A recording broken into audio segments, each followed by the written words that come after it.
mikasika ny fikaonan-dom-pirenena izay hanavoazana lalàna amin'ny feno fifidianana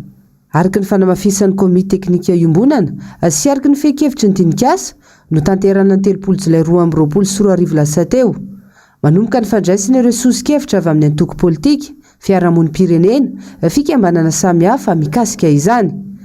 Azo alefa amin'ny adresy mailaka alohan'ny 10 Septambra ho avy izao. Ny 034 68 562 kosa larina tarby afaka ifandraisana.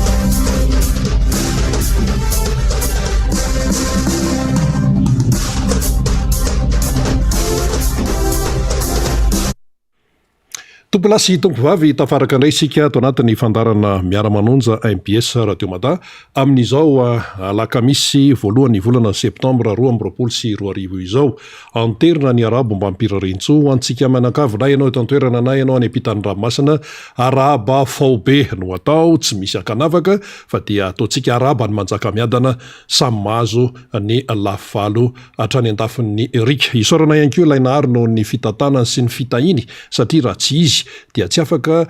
miona amin'ny alalan'ny sary sy ny feosika ao anatin'izany miara-manonja MBS Radio Mada izany. Ny fandarana moa ampatsahivina ihany fa arahanao amin'ny MBS Radio, arahanao amin'ny Radio Mada, arahanao amin'ny fahitalavitra MBS, arahanao amin'ny YouTube, arahanao amin'ny Facebook. Izany rehetrarehetra no ahafahantsika manaraka an'ity fandarana ity. Ny faniriana dia ny ahafahanao manaraka hatramin'ny farany izay miara-manonja MBS Radio Mada izay. Raha ny hofandehan'ny fandarana dia toy ny mazatra, eo ny famakafakana sy ny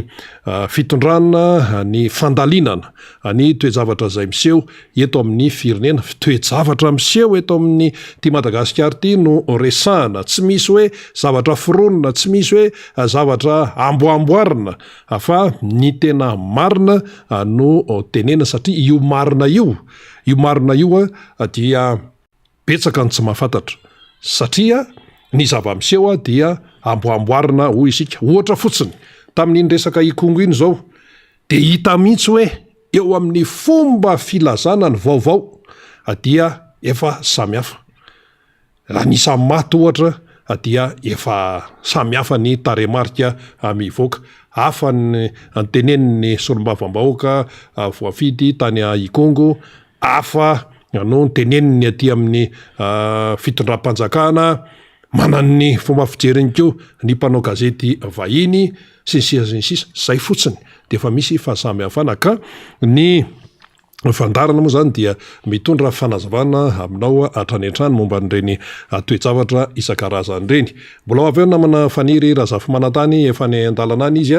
fa ny antsika aloha zany tonga dia efa manomboka ny fandarana. Misy ihany koa ny vahiny avy lavitra efa tonga teto izy, vao tonga teto Antananarivo dia efa niakatra teto amin'ny miara-manonja dia mbola nandamin-javatra teto nandritra ny herinandro mahery teo dia hitodido ody amin'izay dia tsy naharitra fa dia tsy maintsy miakatra eto amin'ny miara-manonja indray satria dia misy ny toejavatra izay mitranga any an-tanàna. Tsy iza moa zany fa namana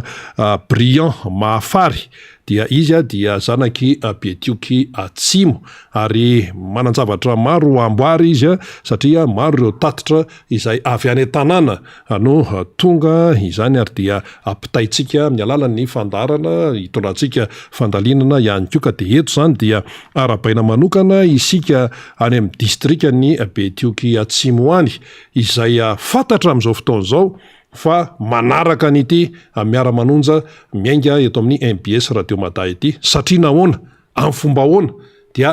eo ny namana anazava an'izay izany. Ny faniriana dia hoe ny ahafahantsika manaraka amin'ny fandarana hatramin'ny voalohany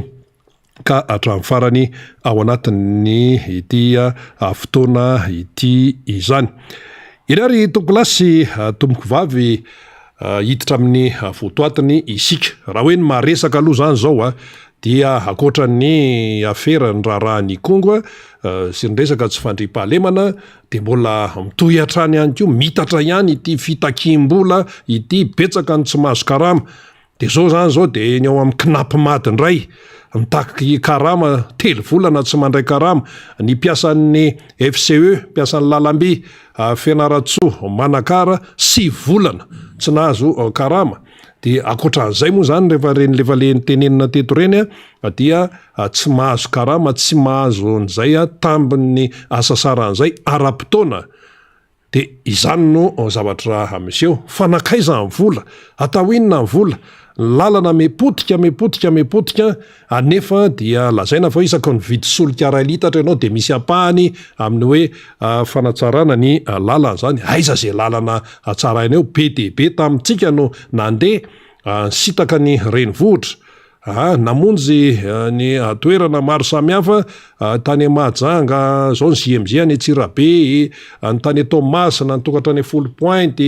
sy ny sisa ny tany Dego nisy namana avy any Dego tonga teto fa tena sahirana de alaony mihitsy tonga de nandray fiaramanidina ny sarandalana ny fiaramanidina nefa lafo de lafo de zany rehetrarehetra zany fanontaniana mipetraka daholo nakay zany vola misy ny vola sa tsy misy dia nefa rehefa hanao zavatra izay eritrereto fa hoe tsy maintsy atao ny eo anivo amin'ny fitondrana de to misy ihany ny vola fa rehefa le hoe humain le amin'ny maha olombelona de tsy misy ny vola ary misy sokady zany izay hoe tsy voakitikitika mihitsy ny fandoavana ny volany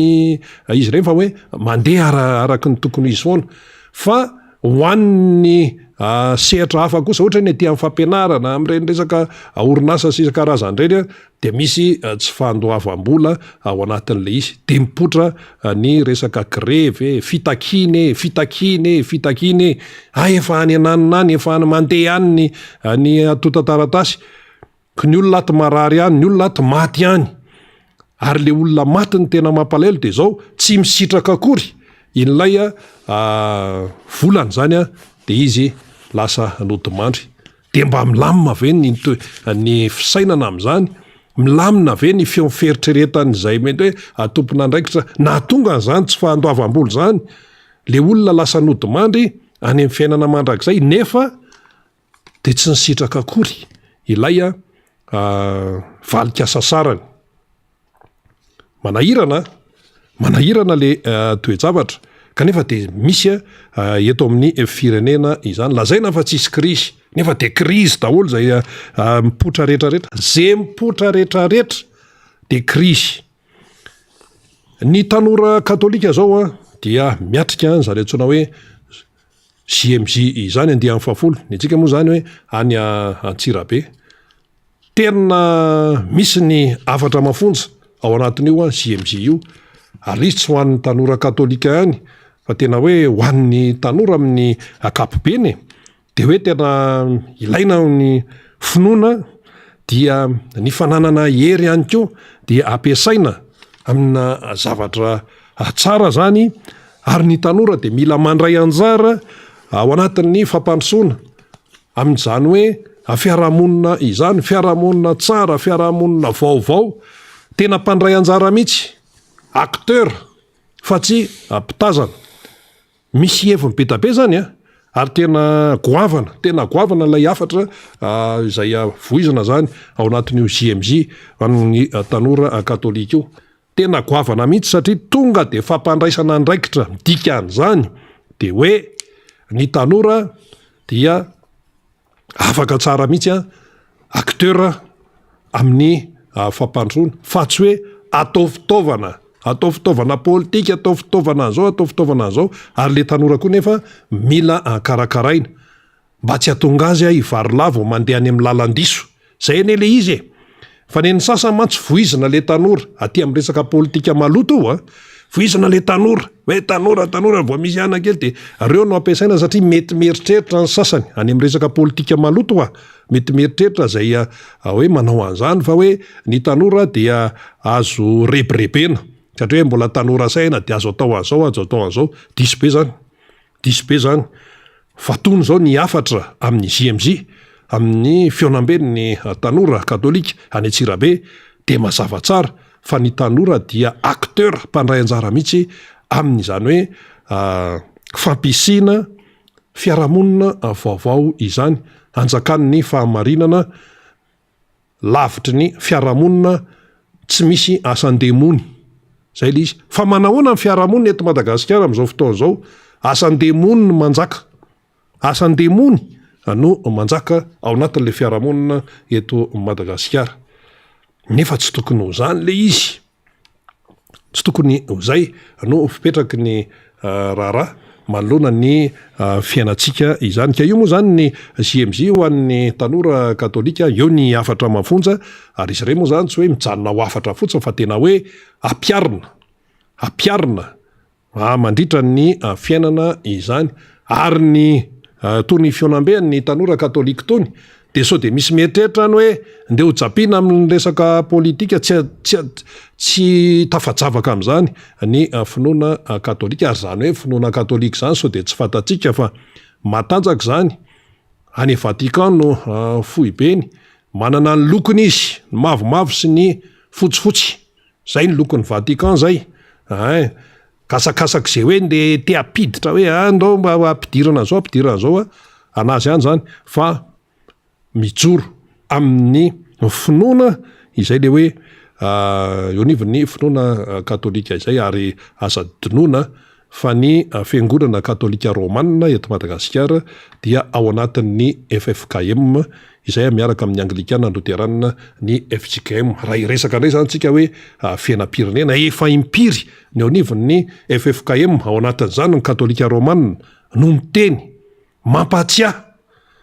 manoro lalana, satria zany no andraikitry ny ray aman-dreny amin'ny resaka finoana, manoro lalana, mampatsiahy ao anatin'izany hoe fitaizana izany. Efa impiry no miteny, anisany hoe ajanony ity fandanindimpo ty zay tsy mahasoa eto amin'ny firenena. Efa niteny an'izany ny FFKM, misy mieno ve zany sa tsisy mieno?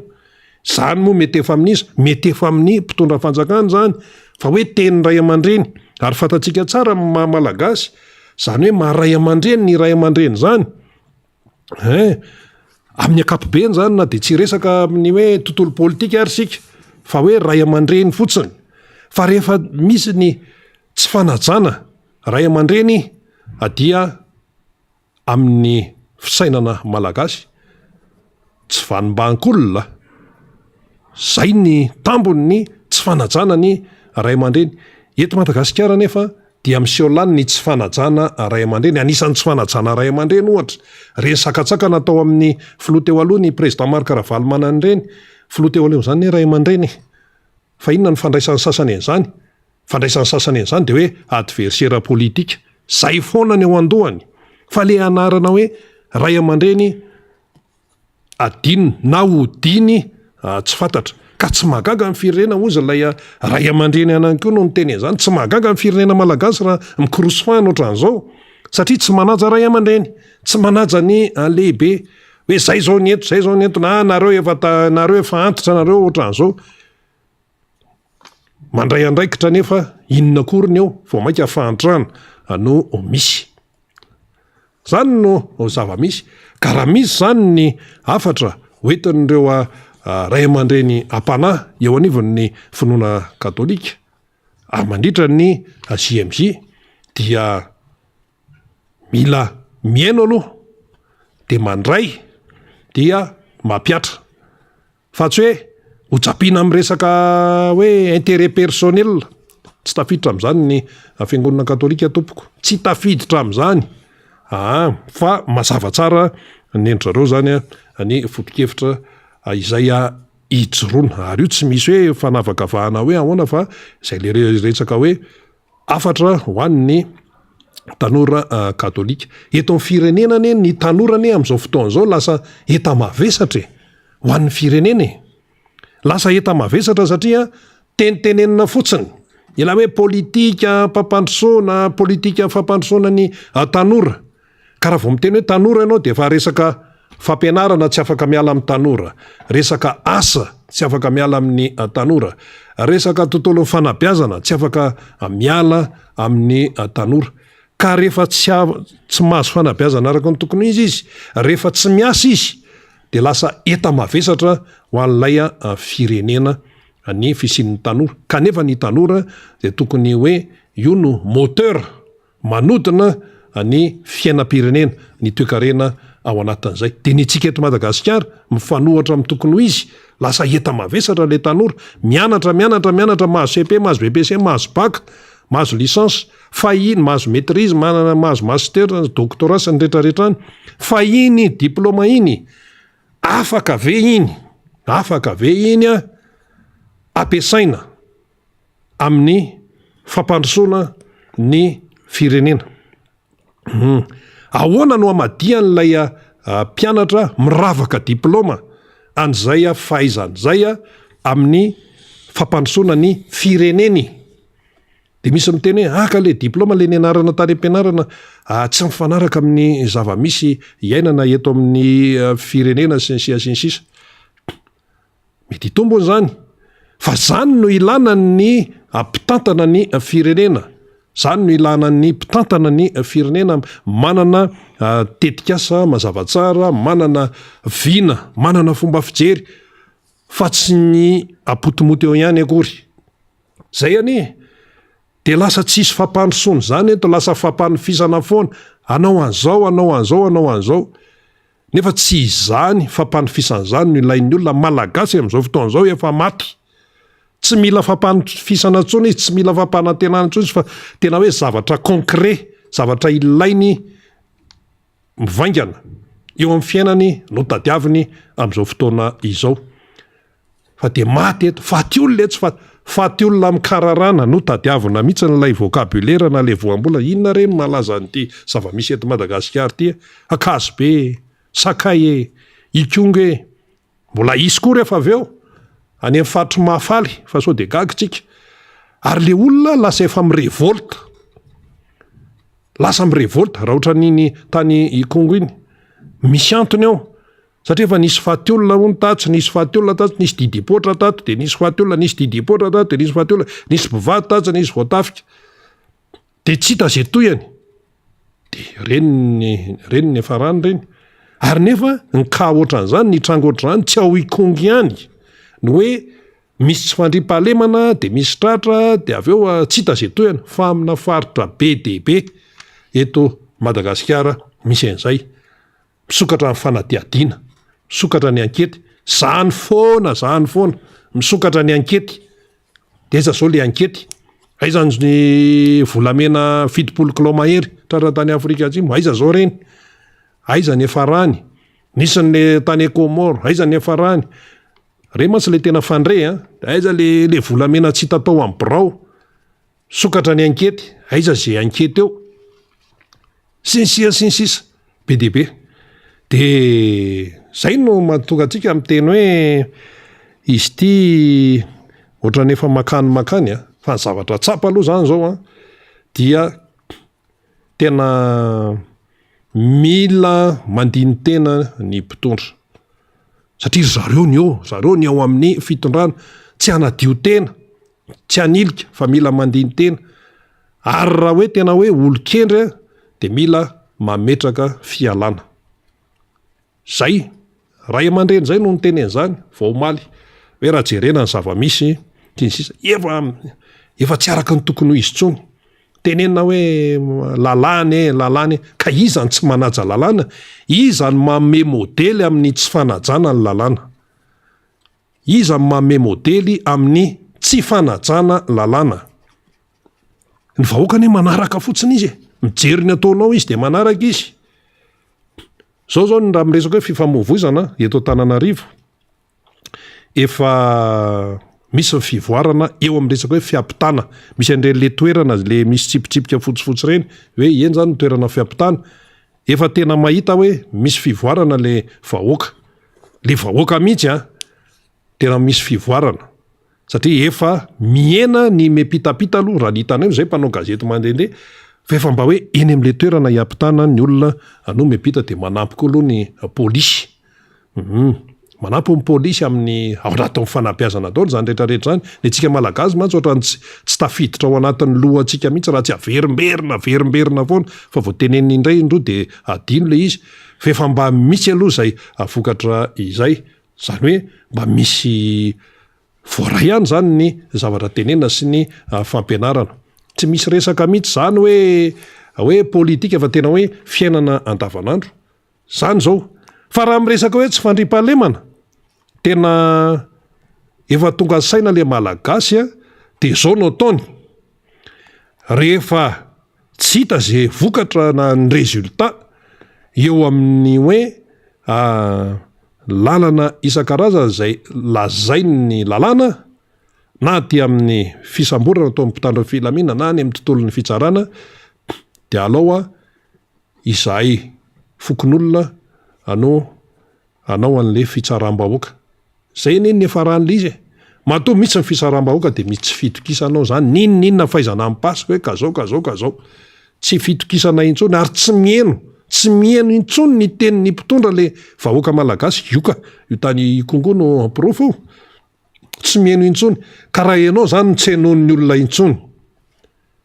de inona moa zany no antom-pisinao tsy alao ve miala misy mitendray zany hoe resaka fitadiava-tseza indray no ao ambadika zany le seza efa eo aminao le seza kanefa tsy hainao ny mampiasa azy amin'ny tokony ho izy de rehefa tsy hainao no mampiasa an'le fipetrahanao amin'le seza dia lasa tsy hainao anao intsony ny olona ary rehefa tsy hainao anao intsony ny olona de inona ny dikan'izay raha hoe ny lojika zany rehefa tsisy mpiantsony dia aleo manaja tena fa ny am'izao fotoana zao vao mainka mitapikitra ihany zany hoe le zava-misy zany no tokony manosika an'izay tompona andraikitra ametraka an'izay fialana izay rehefa tsy vitany de misy miteny hoe akaramiala izy de iza indray no zavatra hafa indray zay fa tsika aloha miainga amin'ilay zava-misy am'izao fotoana zao satria maty ny gasy faty olona tsy faty olona ro de nefa rany lasa ohatran'ny efa film efa nandeha de nefa rany de lasa ohatran'ny efa mahazatra hoe nisy faty olona hono tary de tsisy taitra intsony kanefa zava-doza izany zay ny momba an'iny aloha fahaveatrantsika dia andray an'ny mpisehatra Briand Mahafary izay zanaky Betioky Atsimo izy efa tonga teto any izy tamin'ny fotoana vitsivitsy zay aza tapabolana teo angambizay dia miveriny satria efa manomakomana ny fodina ary nahita zavatra teto Antananarivo reto faly miaraba ny Briand faly miaraba ny namanarina ary miarahaba ny technicien rehetra atao amin'ny MPS miara-manondra sy rehetra mpanaraka an'izao fandaharana zao na eto Madagasikara na any Ampitajanomasina ary eto koa mialatsiny namanarina mba hanao fiarabana anireo namana rehetra any amin'ny distrikany Betioky Atsimo fa tamin'nisy fotoana nivanianako teto de rehefa nahita n'iny fandaharana iny zany reo de niteny hoe mba arabay ao zahay mba hoeny hoe kay mananamana anao aty amin'ny distrikany Betioky Atsimo de eto manao fiarabana ny Andriamatoa ben'ny tanàna ny commune Voimary Andriamatoa Samy Mahavy ny ben'ny tanàna ny Soserana Andriamatoa Fiaigna ben'ny tanàna ny commune Masiaboay izay ben'ny tanàna sady ray aman-dreny ary mbola nametraka ho trésorier ny commune ary niara-ny asa hatsy zay ka hatramizao ny ben'ny tanàna ny commune Kazomanga Andriamatoa Bezanjy Jasmin zay nanendray ho trésorier de campagne nandritra ny fampelezan-kevitra de lany moa izy de lany Soamantsara ary olo lany Soamantsara reo olo arabaiko reo ny ben'ny tanàna ny commune Maroarivo zay ray aman-dreny ny teza hatsy zay ary toerana fananovana vakansy tamin'ny fony tena mbola nianatsy tena amin'ny Anjery tena amin'ny université de Andriamatoa Vitsiter ray aman-dreny niahy mihitsy zany ray aman-dreny zany ben'ny tanàna ny Belamoty Andriamatoa Marco izay nampiantsano anay tamin'ny fanohanana ny candidat députation tamin'ny fotoan'andro de Ialana tsiny ho an'izay rehetra tsy voatanisa. Ao koa ny namana sy ny mpikambana rehetra ao amin'ny fikambanan'ny Tanora Matotra Betiokatsimo. Nareo mpikambana, nareo ray aman-dreny izay mpanolotsaina fa indrindra andriamatoa ben'ny tanànan'ny Masiaboay, andriamatoa Jean Ferdinand zay mpanolotsaina manokana ny fikambanana ary mpanampy mavitsiky. Akoatra ny ben'ny tanàna zay namana daholo moa zany tenitenen'ny Briand zany ao Betiokatsimo manaraka ny miara-manonja MBS Radio Bata, mba misy namana akoatra ny ben'ny tanàna koa tsara mba tenenina ihany. Be da be ny namana manaraka ny eny tsy ary vao tanisa moa zany fa izy tsy voatanisa fa be da be zany le namana manaraka an'izao fandaharana zao satria eto aho zany dia manao fakasitrahana ho any rehetra namana fa nisy fotoana rehefa nivahiny teto tamin'ny tapabolana tamin'ny 8 aogosta nivahiny teto. Zay indrindra. De rehefa avy nivahiny teto de nitelechargevako io zavatsy io. De nalefako tamindreo any. Kandro zany finaritsy be le vahoaka ary tsy namana fa misy vahoaka ara any amin'ny distriktan'ny Betiokatsimo amitsika miteny zao manaraka mivantana an'izao fandaharana zao eo amin'ny poste satria misy connexion le gratuit manko any. De zay eo daholo aloha zany. De eo daholo zany ny tanora. Akoatran'ny ao Betiokatsimo aiza avy le quartier ohatra tonga ao manaraka amin'ny miara-manonja. Misy zao ny ao Fokotanina Ambalahazo, ny ao Antsakoamasy, ny Ambalaviro, io rehetra manodidina ao e. Misy ny tanora, misy ny ray aman-dreny zany. Rehefa naheno hoe ny fampiantso amin'ny namana hoe ho tonga ivahiny hanao tatitra amin'ny miara-manondra. De fampilaza moa ny namana rehetra. Ary nisy ny tena ny fampiantso mihitsy. Misy arahany mandefa publication ko de gaga raha hoe rendez-vous tsika eo amin'ny poste fa président Briand ho tonga ivahiny amin'ny miara-manondra de gaga mahita kaniny publication iny. Ao président fikambanana tanora aloha. Fikambanana Tanora Matotra Fitama Betiokatsimo. Fikambanana Tanora Matotra Betiokatsimo. De zao zany zao manaraka atsika mivantana ny ao tanàna am'zao. Manaraka atsika mivantana reo am'zao. Betiokatsimo. Ary manao kokoa. Zay moa fandaharana ato zay rehefa manaraka azy misy fotoana de manao kokoa atsika rehetra any amin'ny distriktan'ny Betiokatsimo ary mahareta hatramin'ny farany anaraka an'izao fandaharana zao. Misy an'le hoe namana akoatran'ny ben'ny tanàna mba tonontonon-keny hoe namantsika any akoatran'ny ben'ny tanàna. Ankoatsin'izay ao namana Asmany. Zany mpampianatry zany. Ao misy Tovindraina Alphonse. Zany mpikatroka ary timy. Hatsy zay ka hatram'izao zany raha namana tiako mpikambana amin'ny tiako Madagasikara zany namana zany. Hatram'izay ka hatram'izao. Hatram'izay izy ka hatram'izao. Mbola tsy nivadika aloha. Mpinamana zay fa raha filehana politika manko zay tsy mitovy fa hoe politika tsy anibana fihavanana. Fa tsy hay hoe namba hiaradia koa amin'ny fotoana manaraka tsy hay zay. Fa izy de tena namana ary andriamatoa Zantsialaina. Io Zantsialaina io nisy disadisa manko izy fa tam'izany nivahiny teto farany. Io rangaha io no mpitantana ny TGV maneran'ny distriktan'ny Betiokatsimo. Zao nareo lasa mpinamana. Hazao zay lasa mpinamana ary rehefa nisy fizarana ambary tany de tsy nankinina amin'io rangaha io satria lasa namako izy de gaga zany. Ay. Ahoana fipetra-javatra sahala am'zany ve hoa olona anankiray ve hoa finamana de hanimbana zavatra fa ino manko zany rehefa nifampiresaka. Fe lasa mpinamana nareo zany de nasorony zala tam'le fitantanana an'io zavatra io izy. Nefa hatram'izay izy. Nefa hatram'izay ary tsisy tsy hafantatsa azy na io arena io ary tsisy tsy hafantatsa azy mihitsy. Zany rangaha zany fe za moa ny teny hoe bon zany le politique am'izao. Lasa mpinamana nareo satria firenena jerena. Fa ny tombotsoan'ny Betioka jerena firenena de lasa mpinamana zay ary anisan'ny manaraka izy voniantso izy teo hoe eto ao zao izy amin'ny poste eto miaraka amin'ny namana Pisalahy ary misy vehivavy manara Harriety io mpikambana vehivavy ny TGV koa io. Fa io de namoro olo koa mitsoka miteny zao. Eo izy manaraka ny miara-manondra mivantana am'izao fiakarako plateau zao ary satria hoe miara-manonja tena miteny ny zava-misy hoe banjana ny fampandrosoana ny firenena. Mialohan'ny hidirantsika Briand momba ny any tsy fandriam-pahalemana koa satria misy zatra mitovitovy amin'ny tany Ikongo koa tany dia ahoana aloha fandraisanao an'le raharahan'ny Ikongo iny. Ianao teto Antananarivo mihitsy no mipoaka iny zavatra iny. Ahoana ny fahitanao azy nanaraka ny fandehanany zavatra rehetrarehetra. Zao aloha ampandohana maneho fiombonana lahelo amin'ny fianakaviana rehetra izay niharany Tsindry tany amin'ny distriktan'ny Ikongo ary mirary fahasalamana ho an'izay rehetra mbola andala pitsaboana. Toy izany koa tany Ankazobe. Toy izany koa tany Sakay. De miombona fionanana lahelo amin'ny havana rehetra satria ny gasy raha ihany tsisy gazy samy hafa zany fa samby gasy raha ihany io de zay ny mba teny kely avy aminay aty sy ny avy any amin'ny vahoaka ny distrikany Betiokatsimo moa no soloko tena eto raha ny orarahany Kongo aloha de rehefa nahitaka an'iny zavatsy ina zany de gaga ary nametsa-panontaniana tany anatiko any hoe fa ahoana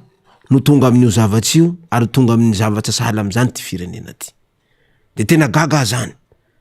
ary nametsa-panontaniana mihitsy nao tao hoe fa ahoana ty firenena ty tonga amin'ny zavatra sahala am'zao de za zany mahatsapa hoe efa tsisy tsony le fampitokisana entre ny fitondram-pandrakana sy ny mpitandro filaminana ary ny fitsarana io zany le tena olana mandoana ny zavatsy io de fandrakana moa ny fitondram-pandrakana moa andray matao filao miteny hoe tsisy krizy io anefa krizy krizy anankiray io krizy mitoaka amin'ny tendany mihitsy io fa crise de confiance no azo ilazana an'io zay ko anisany goavana zay ka nga resaka fa hoe ny crise fantatsy ny fitondram-pandrakana mako zany hoe misy faty olona be da be na hoe resaka filarina dalabe de misy olo maty misy olo voatifitra zany ny fantatsy fitondram-pandrakana fa hoe fa crise ka zany fa crise de confiance zany crise de moralité no azo nilazana an'izany ka raha amiko manokana de hoatrany fa tsisy fampitokisana zany eo amin'ny fitondram-pandrakana sy ny vahoaka fa indrindra ny ao amin'ny fitsarana sy ny mpitandro filaminana ka raha amiko acte barbare zany tena tsy mety mihitsiny any amin'ny distrikany Kongo iny mbola mitandrina fomban-drazana mako zany niany misy ny ampandraka misy ny tangalamena fa ahoana tsy nisiany fampiresafana talohan'izay reny le hoe personne influente reny le hoe tena toteny reny nefa toteny any amin'ny distrika zany ary toteny eo ifotony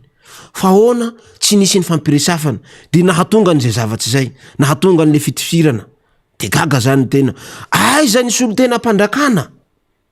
ny chef-lieu de district ane solotena mpandrakana satria ny lehibe ny administration ane de ny premier ministre zay de iza ny solotenany premier ministre any amin'ny district de ny chef-lieu de district fa aiza ny chef-lieu de district no tsy nandraindraiky tsy nanoloana an'izany an'izay zavatsy zay de tena gaga zany tena ary eto aho mba gaga koa ohatrany tsy mitovy mihitsy ny koa ny zavatra ataon'ny fitondram-pandrakana misy ny milaza voky ny fitondram-pandrakana fa hoe 120 maty nefa ny solom-bavaboaka ny Kongo raha nanaraka ny fivanianany tamin'ny télé anankiray de milaza fa 320 de gaga zany ohatrany misy zavatra tsy maro-potsa ihany nefa avoky ny fitondram-pandrakana manoloana ny zavatsy zay sa hoe amboamboarina ndray le taremarika de tsy hay hoe namboamboarina le taremarika de za zany eto namanarina de miantso ny fitondram-pandrakana zany mba miantso ny fitondram-pandrakana hoe mba isina fanadiadiana lalina mahakasika an'iny ary za ke fanadiadiana de ohatrany zavatra rehetrarehetra efa anseho atao fanadiadiana misokatra fanadiadiana de any de tsita sara amin'ny fanadiadiana le volamena very manko zany iny zao anisany reny le volamena vadika obolonga bita ao amin'ny bureau ministre mbola tsy haino hatram'izany fa zany nefa eto matoky fa ny député Ningongo ane raha tsy diso ao zay général iny honorable député iny ary raha tena marina aloha généralina polisy izy fa raha tena marina aloha tokony polisy ro tokony hanao akenty au fond an'io zavatsy io ary tokony isy akenty parlementaire mandoana an'io zavatsy io nangataka ka enquête parlementaire izy ka mba miantso ny fitondram-pandrakana mba handraindraikitsy manoloana ny zavatra misy eto amin'ny firenena fa ohatrany fa misesy lany loatsy io resaka faty olona misy zao Tanakazobe tany Sakay zao koa i Kongo nefa fa nisy talohan'izay tana Vatomanjy raha tsy diso tana Vakinakaratsa raha tsy diso ka ona fahitanao an'le hoe tena hoe révolte le olona tao i Kongo hoe inona ny dikan'izany tsy fampitokisana satria ny fiangan'le tsy fisian'ny faty olona ato fisian'ny faty olona de fitondram-pandrakana nefa hametsaka fanadiadiana zao no atao nefa tsisy vokany de ino moa mesure raisin'le fokon'olona efa tsy matoky tsony izy ny an'ny fitsarana fa tsy matoky izy ny ao amin'ny mpitandro filaminana de faran'le vahoaka mitsoatra de mirevolta de aveo de lasa koa ny gadra tany amin'ny fonja gaga koa ara za misy gadra 200 mahery no lasa nitsoka de ahoana ndray zany impact an'izay de tsy lasa mitombo ndray le tsy fandriam-pahalemana nefa zany zavatra tany fitondram-pandrakana zany de raha zany fahitako aneny manokana na manarina de misy lesoka mihitsiny zany ataon'ny fitonjam-pandrakana ohatrany misy tsy fahaiza fitantanana mihitsiny zany ataon'ny fitonjam-pandrakana tena marina ary saiko milazany zany satria ahoana moa raha ohatra ka nisy ny fitantanana ara-dalàna na nisy ny fanarahan-dalàna ara-dalàna de tsy ho nisy reny zavatsy reny fa matoa reny misy ny tsy fahaiza mitantana ary misy ny tsy fanarahan-dalàna satria ny zavatsy ataonao ianany no ataon'le vahoaka zay misy oam-pitenenana avy aminay no hoe ny dia tanany any no ny dia tongony ka io miankina avy amin'ny fitonjam-pandrakana mahatonga any reny ary eto zany mba miantso andre mpitandro filaminana mba aoka ny feon'ny fieretseretany mpitandro filaminana tsy kiraikiraika zany no hibaiko azy fa aza mety be koa ny olona anankiray na ny olona anankiroa amin'ny fitiavan-tsezany sy ny fitiavam-boninahiny ary mpitandro filaminana koa nianatra tsika moa eto tsy mahafantatra ny hoe inona ny kopitsopitso ny resaka teknika ny resaka any amin'ny resaka fitandrona filaminana fa olona nianatra reny olon'ireny de lasa apetraky ny olona nyfanontaniana amin'izao fotoana zao hoe manahoana zany ny atao hoe havolentany tontolo ny fitandrona ny filaminana eto amintsika amin'ny resaka hoe fampiasana fitaovam-piadiana amin'ny resaka stratégie isan-karazany lasa antanin'ny olona hatramin'ny hoe manahoana ny sekoly ny voan'ny mpitandro filaminana eto Madagasikara tena mendrika ve tena mifanentana ve amin'ny filana eto amin'ny firenena ny izany resaka famolavolana ny fitandrona filaminana zany satria raha ohatra ny tany kongo mantsy fanamarian'ny olona zany eto moa Briand no teny hoe lasa tsy mipetraka ny tsy fampitokisana intsony zany fanamarian'ny olona de hoe lasa ilay lenta na ny valeur an'ilay fitandrona ny filaminana eto Madagasikara mihitsy ano kian'ny olona amin'izao fotoana izao lasa tonga hatrany amin'ny hoe ahoana ny fomba fandraisana asa mpitandro filaminana any amin'ireny sekoly ireny tena mandeha araka ny tokony izy ve tena mendrika tokoa ve ny tena mahay ve no mahazo ny toerana hoe sahaza rehefa enenivon'ny asa so de misy an'izao so de kolikoly sinsisa tandremy tsara fa ny tatitra avoaka ny ohatra ny anivon'ny Transparency International any amin'ny resam-pirenena any de ny tontolo ny fitandrona filaminana tontolo ny fitsarana de voatontonona foana ohatra amin'ny resaka kolikoly de misy ihany koa any amin'ny resaka administration zay zany moa ny fanamariana ihany ny namana Briand fa ny tiana tenenina teo fotsiny hoe amin'ny toe-javatra tahaka ny kongotra an'izao de lasa ametrahan'ny olona fanontaniana hatrany amin'ny zany zavatra rehetrarehetra any hatrany amin'ny ahoana ny recrutement na mpitandro ny filaminana ahoana ny fampiakarana galona ahoana momba zao satria io le tany kongo mipotra io za zany namanarina fipetra-javatra manao andre zany de gaga fa raha amiko manokana zany le tsy fitovizan'le fitantanana eo zany nahy ny fahatsapako an'izay zavatra zay satria raha jerena de ka enkena hoe sekoly anankiray ianaran'ireo mpitandro filaminana reo fa ny ankabeazan'le mpitandro filaminana de mivangoko eto Antananarivo de tsy mitovy le am'tanàn-dehibe am'tanàn-dehibe de tsy mitovy le formation azo ahoana moa hitovizan'ny formation azo ny anay Kongo sy ny eto Andrenivohitra na ny any amin'ny tanàn-dehibe raha jerentsika ny any amin'ny distrikny Kongo na any amin'ny distrikny Betukatsimo fa fampianarana na fahazona formation anankiray ny reto hena manjery reto nefa tsisy zany amin'izany distrika zany zava-dehibe zay tenen'ny Briand zay zay zao fa olana anankiray voafetra le ohatra hoe ny hainao manjery afaka mandeha any amina faritra maro ny MBS zany zao moa de mbola katsanana ny MBS tsy mandeha amin'ny bouquet satellite zay zao de mba misy zay zao le olana zay de raha samy mahazo formation matetiky ny eo amin'ny tanàn-dehibe zay de ny any amin'ny faritra ny any amin'ny distrika de tsy isan'izay zavatra zay misy kosa ny resaka fampitaovana io iaby ane tena olana misy ny fampitaovana de mivangongo eto amin'ny tanàn-dehibe tsy tena hoe ahoana tsy fantatry zany hoe mahatonga an'izany nefa zao tonga ny helikoptera rehefa mainy mikoropaka le fitondrona de tonga ny helikoptera tonga zao médecin après la mort foana ny eto amintsika zay zany ny olana mahatonga ay hoe koatrany fa lasa tsisy fahatokisana antsony zany eo am'le vahoaka sy ny fitondram-pandakana nohon'izay fisian'izay zavatsy zay fitondram-panjakana ve zany tsy mahay miasa tena za aloha tena marina tena masay amy tenan'izay any amy zavatra fa mamaiky azy any amy zavatra fa mamaiky azy mialatsiny alako ohatra manokana zao any amin'ny JMJ za tanora katolika katolika anao katolika ary tokony nandehana amy JMJ mihitsy na ary fa nisoratsanara fa noho ny antony tsy azo ialana zany de tsy maintsy nanina normalement ahoana moa hany no andanim-bola raha jerentsika ane zany kitina raha ataontsika hoe par 10 000 ariary na 20 000 ariary kita anankiray de olona ohatriny firy personne ny zalana aniny de hany no andaninam-bola ny famorina olona etseroa no andaninam-bola nefa zavatra tokony lara-pahamehana tsy jereny fitondram-pandakana io ny zavatra misy ikongo kasobe médecin nalefa vakansa zao mpanao baskety any nosy be makamaka rivotra tsy hoe maninona akory fa misy vola am'zany de ahoana ny ety nefa ny miaro voninay pirenena zao avaina larenao zao miantobata hatraminy ray aman-dreniny koa miantoka azy misy zavatra samby hafa mihitsy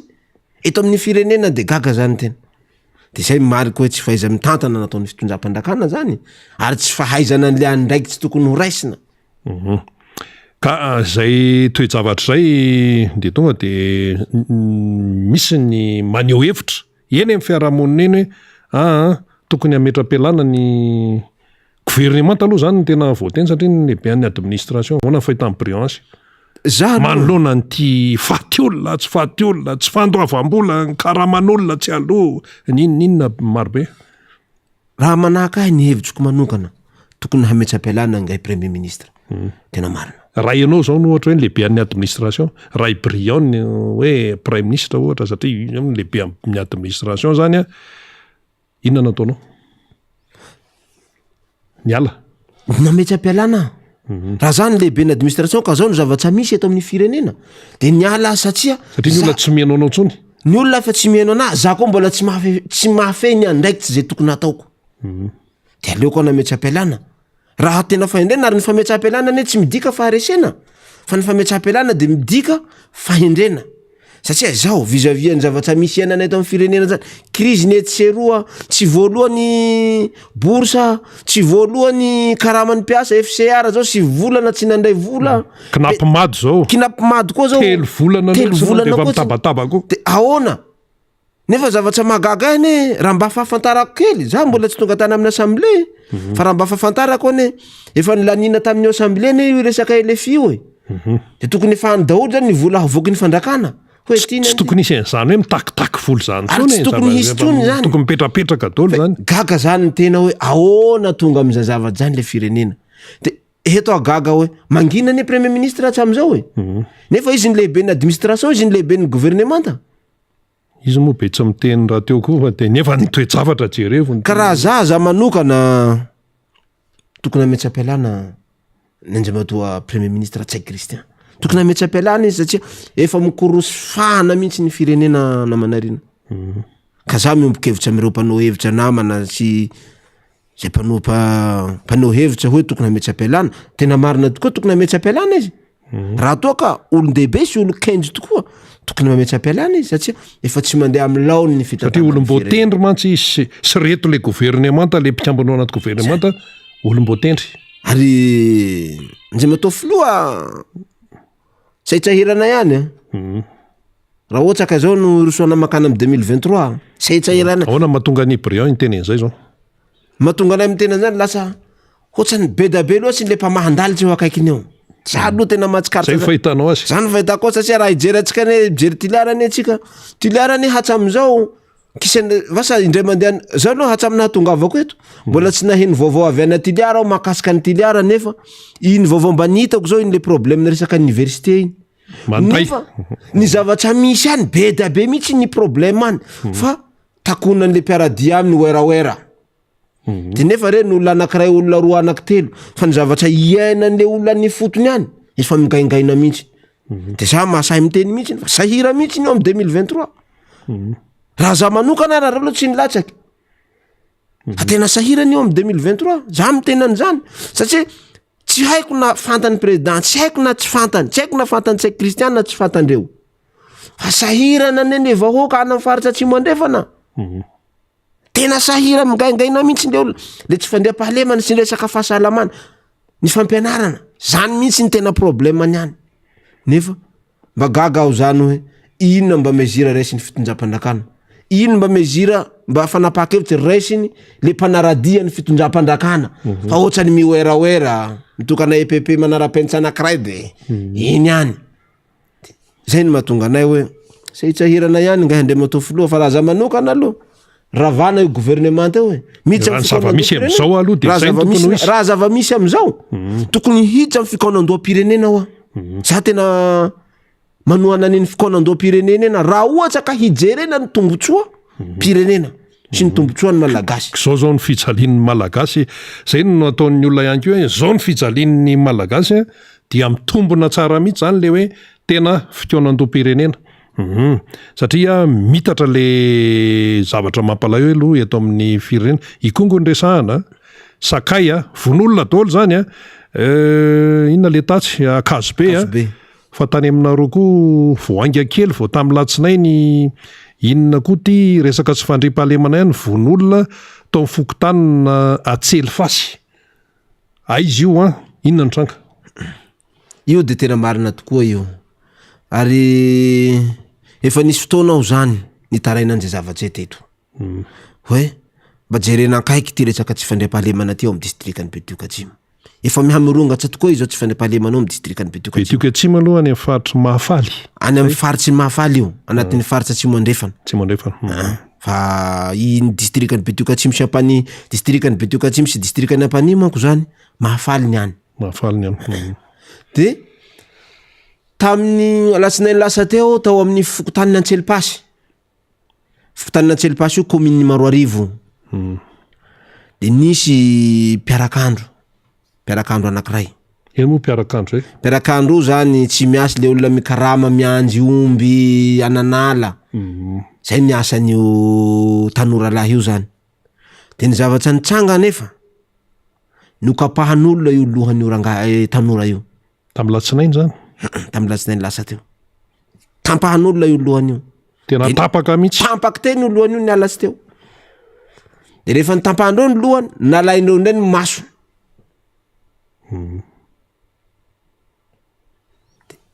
tsy hita le olona i afaka telo andro teorina hita inona ny hita le vata mangatsiaka ny amitoerakafa de ny lohana amitoerakafa loha efa tsisy maso fa loha efa tsisy maso zany ny zavatra misy any amin'ny distrikany Betioka-Atsimo lasa misy avorovoro am'izay le saim-bahoaka de hoe misokatra amin'ny fanadiadiana de hatseto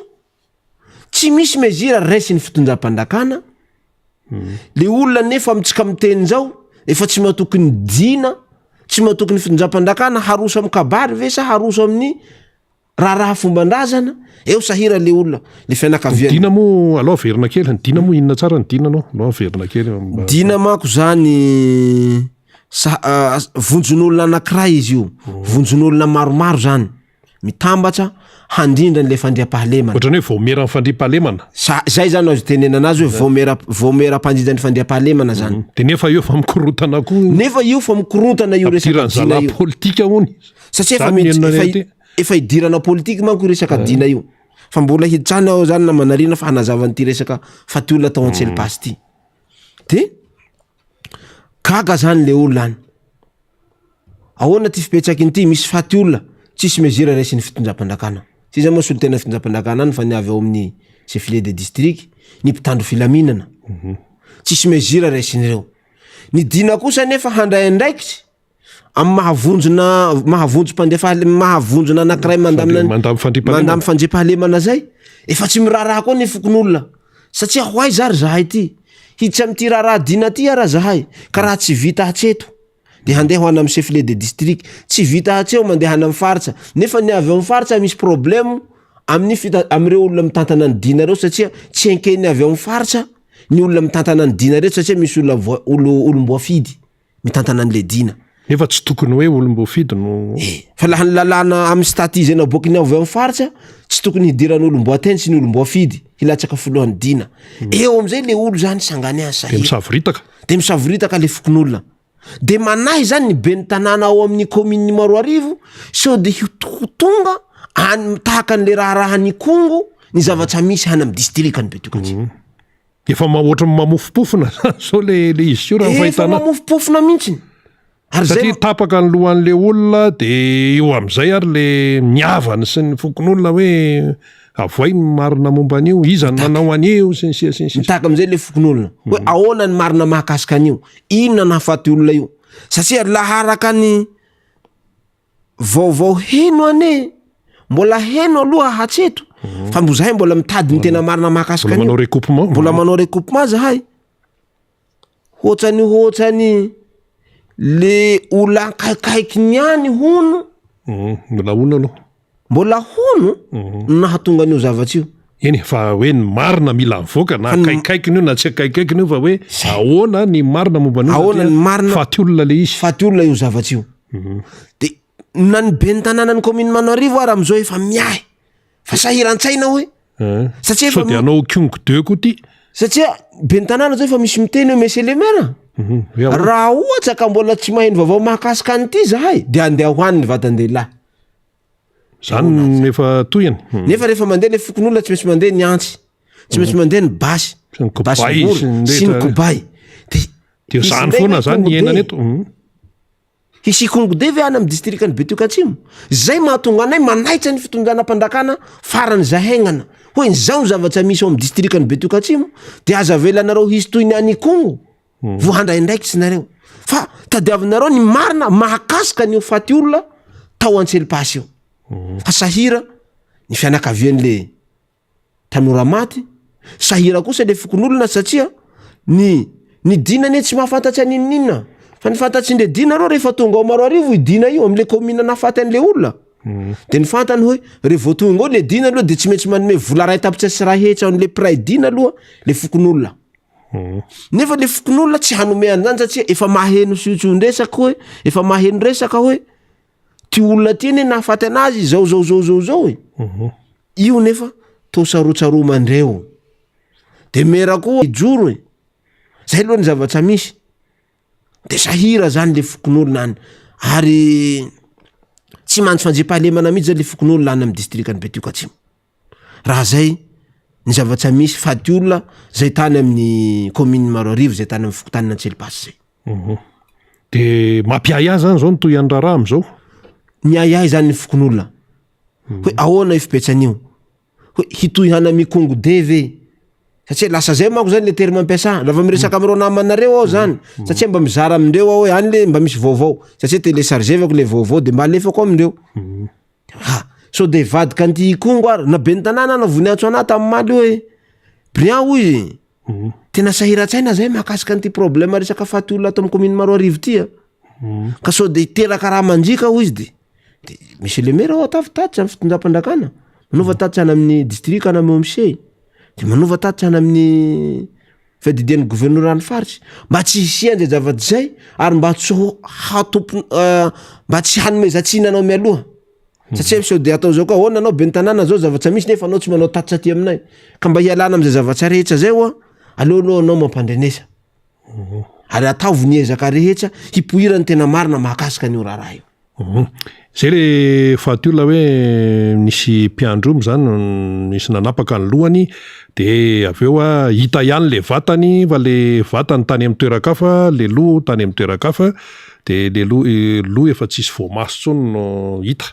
de mitaky ny olona hoe avoay marina momba an'io ahoana ny fanadiadiana momba an'io fa de miandry zay de sao de ho lasa ikongo 2 ty raha ty fa akoatra zay misy endrika tsy fandripahalemana hafa ihany koa akoatran'io akoatrana von'olona zany de misy endrika tsy fandripahalemana hafa ihany koa mbola any amin'ny faritry mahafaly any Betokatsimon ino zay tena marina io raha ijeritsika zao ao amin'ny fokotanin'ny manera misy olona koa zao ny kapahan'olona mifamaky siantsy ao amin'ny fokotanin'ny manera raha mpianakaviana anankiray io de mbola mitsabo moa le olona am'izao tsy maty izy aloha zany fa mba mbola mbo miandry aloha hatreto ny information hoe maty ve le olona sa ahoana fa mbola andala-pitsaboana aloha zao fahenjika tsy fandriam-pahalema anankiray ary fa miteraka fisavorovoroana ho an-tsaim-bahoaka hoe misy faty olona antsely-pasy misy koa zao am'fokotan'ny manera amy commune Ribeny Betioka atsimo raim-pianakaviana anankiray zao de io koa zao nefa fa problème be lasa tsy mifampatoky koa zao le mpitantan'le dina satria misy rafitra kolikoly anankiray any za rehefa maheno hoe fa am'le 2 septembre zao no hiakatrana amy fiadidiany faritra reo olona roa tonta reo satria le olona maratsy aty zao ohatrany heno hoe fa fantatry koa le olona nanjatra famakan'le olona de nisy kolikoly nandeha hany de tsy darian'le président dina sy le membre an'le dina io kabary na io fanatanterahana an'io zavatsy io dina moa averina fa hoe voameran'ny fandriampahalemana zany mba mpazavasy de tsy darian'io le voameran'ny fandriampahalemana io zany mahakasika an'le olona ny kapaina miantsy sy famaky tao am'le fokotan'ny manera de lasa ny fampitory ndray koa zany le fianakavian'le maratsa sy le olona mpitantany le voamerany fandriampahalemana de araka ny vaovao heno aloha hatseto mbola nanao recoupement zay formation zay tamin'ny alina rapitso le D satria ny OMC fa tsy nahavitan'io raha io satria zany reto le fianakavian'ny maratsa maheno ary mahafantatsy hoe ianona nanao an'io zavatsy io nefa le misy anarana voaboaka any efa misy anarana mivoaboaka any nefa le mpitantana an'le voameran'le fandriampahalemana tsy raha iny io zavatsy io fa misy resaka kolikoly any ary misy resaka vola be ony mandeha any antapitrisany mihitsy mandeha ny resaka handravana n'io afera io lasa mifampitory zany le mpitantana n'le voameran'le fandriampahalemana sy ny le fianakavian'le maratsa zao ny zavatsa misy de tsy nefa nandraindraikitra mahakasika an'io raha io chef-lieu de district fa nameny taratasy de rapitso maraina ono any amin'ny faritra reo de tsy haiko hoe hoana mesure resin'ny faritra satria ny faritra de tsy mankasitraka ny fitantanany mpitantana an'io voameran'ny fandriampahalemana satria olo-mpandrakana izy mpampianatra izy de ahoana zany mesure resin'ny faritra raha izay tao amin'ny fokotaniny Ambalaviro tsanona sazifamy zay manao ny asany sazifamy zay manao ny asany mitsabo no vakina ndray ny tsanona de nalaina ny zavatra tao de menasena ndray io sazifamy io de aleo nameny ny fananany to zay izy ho maty ohatinareo izy to zay zaho maty tao amin'ny fokotan'ny Anketraky misy halatsa osy bengy tsatsa le olona tena tratra mihitsy niaraka tamin'ny flagrant délit no azo ilazana azy tsatsa le olona teraka savorovorondray izy am'izao satria lasa le mpitantana an'le voameran'le fandriampahalemana ndray no manao kolikoly an'io zavatsy io ohatrany misy resaka heno koa any fa misy resaka resabola koa any anketriny maromaro koa ny raisina am'le olona tsatsa de tsy mandeha ty resaka fandaminana ny fandriampahalemana mahakasika an'le fananan'olo verity ny tsy fandriampahalemana zany a dia mifandray amin'ny resaka kolikoly zay zany ny tena olanao zay zany ny conclusion de io zany mety hiteraky ikongode ndray any amin'ny districtany Betioka atsimo satria efa tsy matoky mihitsy nane le fokon'olo e misy olona maty ato misy alatra ato misy olona voadafika ato tsy hita zay toy tsy hita zay toy de ikongode ny afarany na tsy mitandrina afarany ikongode ary ny be ny tanàna any amin'ny commune Ribeny Betioka raha efa maheno zany fa teneny namana fa za mo avy aty zany mody azao lahady na latsinainy eo de mifampiresaka amindreo rehefa tonga any hoe ahoana ny fipetsany zavatra misy aty fa na be ny tanàna any ary fa mananontany hoe sao de hisy révolte populaire ato amin'ty district aty satria efa tsy mipetraky tsony zany le fampitokisana entre an'le fokon'olo sy ny le mpitantana ny vonjiny fandriampahalemana ny mpitantana resaka ny raha-raha-mpandrakana mpitandro filaminana ny ao amin'ny district ny any amin'ny faritsy de ny zavatra misy koa mitsika miteny zao misy afera resaka saravoriky ino zay anao moa zany terme ilazana zany saravoriky resaka sorcellerie manko zay manko zany ary ilazana azy lahany amin'ny tribunaly Any amin'ny fitsarana amy resaka terma mpamosavy ozy ny ety Antananarivo. Resaka savy olona zany. Mamosavy. Io koa zao zavatra tena ben'ny tanàna koa tsatsy io zavatra io Ary tena mampalahelo anay fa ben'ny tanàna namana mihitsy izy io. Za tsy miditra hoe à gauche sy à droite io zavatra io. Tsy amin'iny any aho aloha. Fa ny tena zavatra mahagaga anay hoe anatin'io statian'io dina io zay navoaky ny fiadidian'ny faritra. Tsy anatin'ny stati mifehany dina ny hananovana zany resaka sorcellerie zany. Satria tsy maripoditra mihitsy. Nefa asan-demony man zao tony. Asan-demony io. Nefa io ben'ny tanàna io lasa no kabariana de nandoa vola ray tapisasira hetsy nakana omby 30 raika amby 30 de mbola nalefa tany amy gendarme de gaga zany ny tena hoe ahoana fipetsan'izay zavatra sahala am'zany. Satria ty ben'ny tanàna ty hoe tenenina fa nanosavy ex ben'ny tanàna ny commune anankiray. Zany on le problème. Nefa la ilana zany le preuve tsisy masay manao témoignage hoe izy tokoa nanao ny zavatra. Fa resaka radio territoire mandehana amy sisiny any no mahatonga fampitehana ho an'io ben'ny tanàna anankiray io. Zao ny zavatra misy. Io am'izay nefa fa miteraka problème be. Satria le commune roa samby hafa zany lasa hiteraka ady. De fa hiteraka révolte populaire ndray any amy districtany Betiokatsimo. Zany ny zavatra misy. Ary zay mahatonga anay miayay hoe so de hiteraka korontana ho an'le fokon'olona sy ny mpitondra ao amy districtany Betiokatsimo io resaka kolikoly zay misy ataony mpitantany satsokajiny ao amy districtany Betiokatsimo. Zay zany ny zavatra misy. La resaka tsy fandriam-pahalemana any amy districtany Betiokatsimo. Ka manahirana daholo zany zavatra rehetrarehetra zany de mipetraka amin'ny fanontaniana hoe fa maninona moa zany am'izao fotoana zao no mifamono ny malagasy. Maninona no misy faty olona faobe.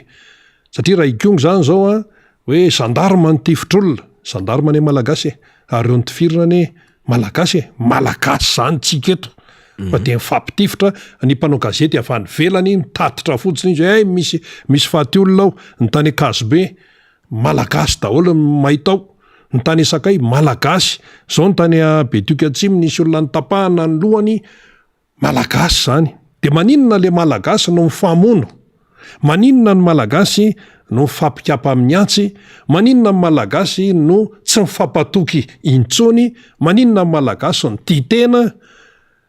Maninona ny malagasy no tsy mipetraka intsony ny atao hoe fahendrena, ny fihavanana, ny zavatra mampiavaka atsika am'izao régime izao no misy an'izany tompoko, am'izao fitondrana izao no misy an'izany. Zany hoe akoatra ny fampitehany ny toe-karena, fampitehany ny sosialy, de potika ihany koa ilay tena hoe maha-olona ny olona, ny maha-malagasy ny malagasy, satria de tsisy dikany ohatry ny mamono akoho. Ny mamono olona eto amintsika amin'ny zao fotoana izao mbola tsy nisy an'izany hatramin'izay. Misy ny tsy fandriam-pahalemana fa hoe asorina voamasony hoe tapahana ny lohany raha filma de hoe tena hoe filma horreur. Zay zao no iainantsika amin'izao fotoana zao ka mbola misy samylaza ihany ve hoe tsy ilaina ny famerenana voalohany mihitsy aloha. Tsy ilaina ny fampiresahana manoloana zany toe-javatra zany. Mbola misy olona samy teny zany hoe tsy mila miresaka. Fa resaka sezy io sinsisa. Nefa zareo zay miteny an'izany tsy mahavaha-olana. Tsy mahavaha-olana fa asa hoe inona no nefa olona karamaina. Olona karamaina, volam-bahoaka no anakaramana ny tompon'andraikitra isatsokazana, volam-bahoaka. Nefa zao ny résultat zany. Eny ary mamaraparantsika Brian Mahafary zay tsy hivina ihany moa izy fa zanaky Betiokatsimo mitantana fikambana ihany koa, fikambana tanora any antoerana izany inona ary ny atao hoe entinao amtinana zay resaka zay zavatra tsara amafisina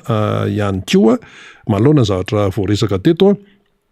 nisy niteneninao tany ambolohany hoe efa mety tonga saina ny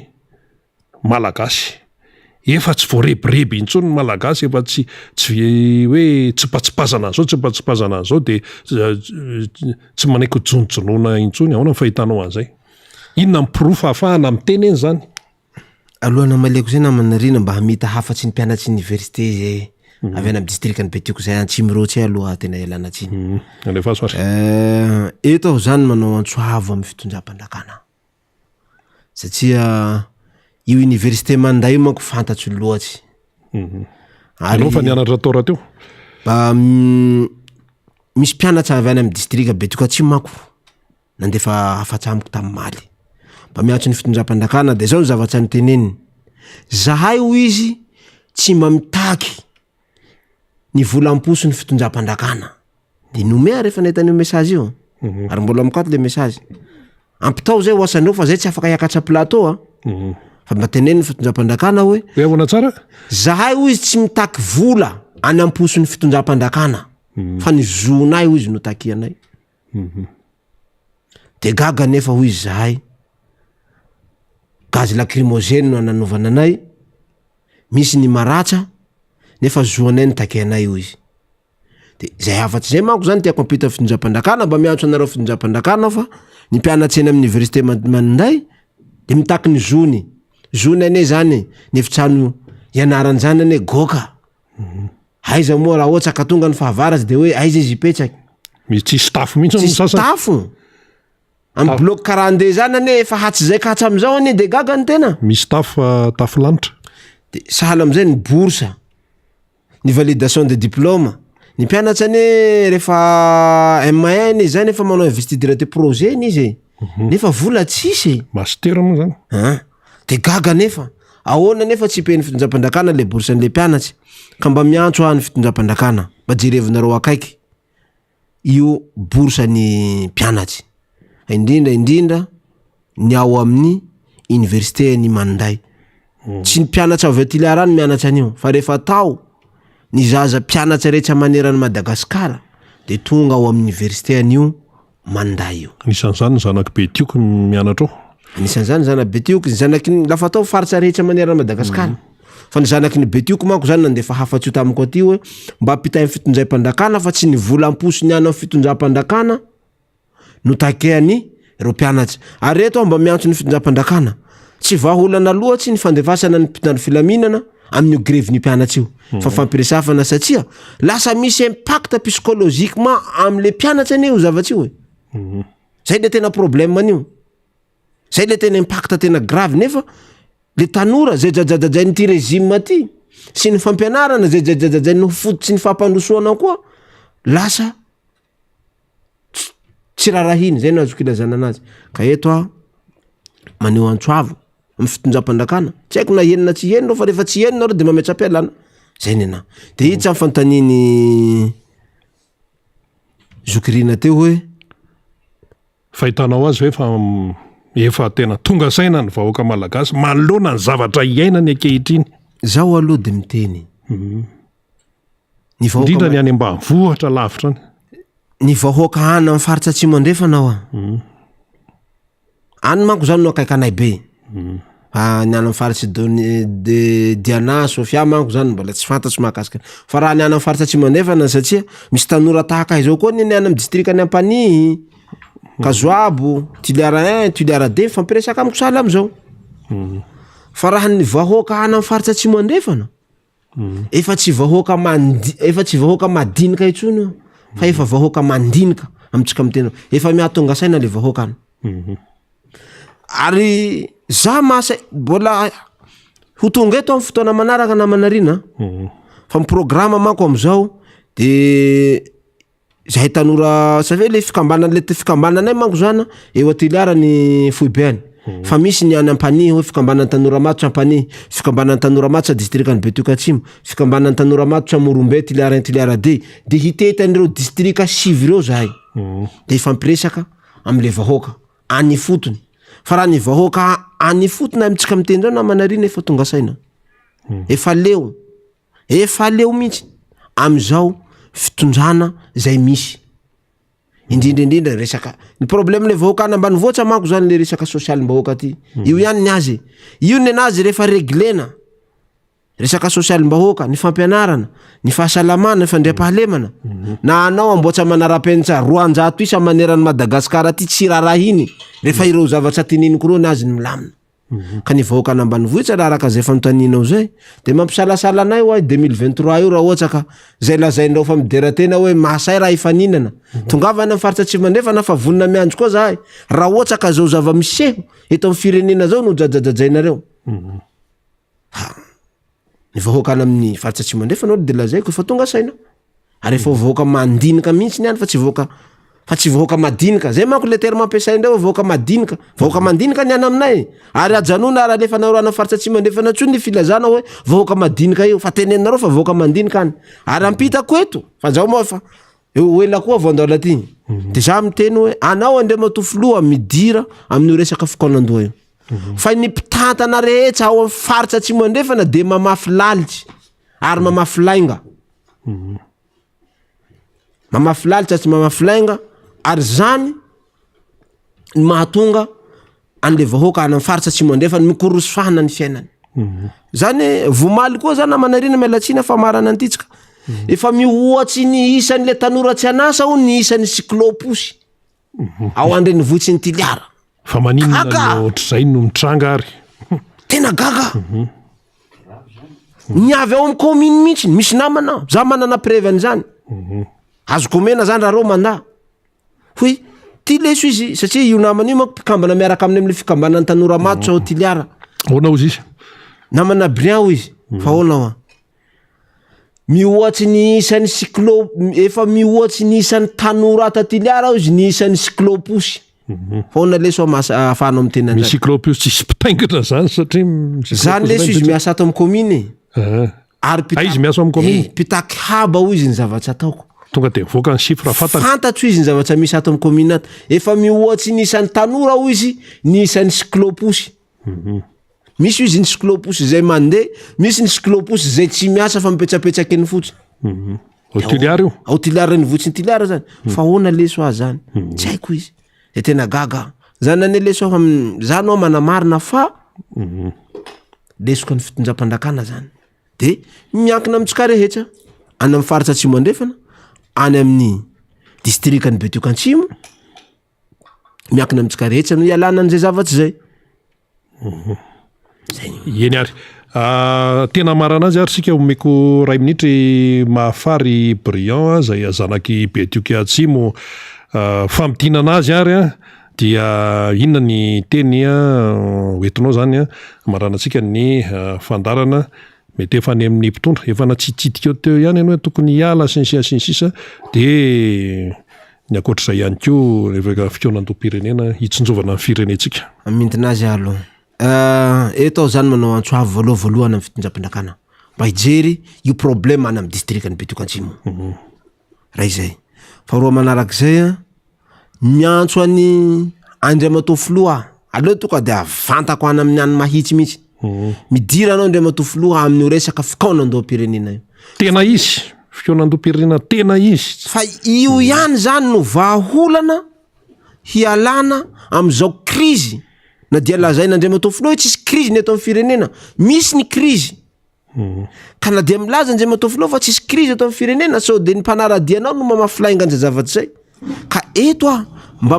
manito ny feon'ny fieretseretana zay misy any aminao Andriamatofoloa midira amin'ny fikonan-doam-pirenena io raha izay raha ohatra koa ny lehibe ny administration eto Madagasikara raha ohatra ka tsy mahavita no tsy mahafeny andraikitsy tsaratsara koa ny mametsa-pialana satria ny fametsa-pialana ane tsy midika faharesena fa ny fametsa-pialana de midika fahendrena ny gouvernemanta ny tianao tenena zany gouvernemanta ny tiako an'izay sy ny lehibe an'ny gouvernemanta ny raha izay ny farany hoantsika rehetra izay manohana mialatsina tsy noanao zao nareo ato amin'ny MBS radio de na miara-manondra de milaza zay tiako lazaina non za netra za tsy mpikambana amin'ny timy za tsy mpikambana amin'ny miara-manondra fa autant ny maha citoyen maha malagasy ahy mahazanaky ny faritra tsy mandefa de tena miteny aho atsaharonareo oera nareo fahatany tsy dikana faritra tsy mandefa ao nareo mpanohana n'ity rezime ty zay zao fitondrana am'izao ambaraonareo ny zavatra tena misy marina ao amin'ny faritra tsy mandrefana fa manomboka am'izao de eto am'teny hidina anatiliara ny tenako tsy haiko na hanambotra nareo tsy haiko na hanaonao kory fa de hanatona nareo tompona ndraiky tsa fampiresaka aminareo mivantana fa rehefa tsisy io de ho hitanay ny tokony ataonay fa mampalahelo anay loatra jaly ny vahoaka ka eto namanarina manao fisaorana honareo ato amin'ny radio miara-manondra sy ny teknisianina rehetra ary zay nanaraka an'ity fandaharana ty eny ary i Brian Mahafary no isaorana nitondra an'izay fanazavana izay fitondrana ny zava-misy fanazavana ny zavatra kimaizimaizina izay hita hoe tena misy fanahinina tsy ampahafantarina ny olona misy fanahinina tsy ampahafantarina ny olona nefa de ny aim-bahoaka mihitsy no efa miala tsy maty atsy ny fandripahalemana tsy mandeha am'izay izy ny fiainana tsy mandeha am'izay loniny dia zay no zavatra misy zany hoe mivara lila tanteraka mihitsy zany ny fitantanana ny raharaha pirenena am'izao fotoana zao mivara lila ina moa dikany hoe mivara lila mandeha amin'ny tsy falehany mikorotana tanteraka mihitsy mikorotana ary rehefa misy zavatra mitranga de médecin après la mort foana ny eto amintsika maninona raha soroana de melo ny tsisiny ny zava-doza maninona raha foanana ny kolikoly maninona raha atao hoe izay olona sahaza ny tena toerana tokony isy azy no ampendreketana ny andraikitra maninona tsy zao fa efa voka-javatra vokatry ny tsy fahaizana vokatry ny tsy fandraisana andraikitra vokatry ny tsy fahalalana ny fiainan'ny malagasy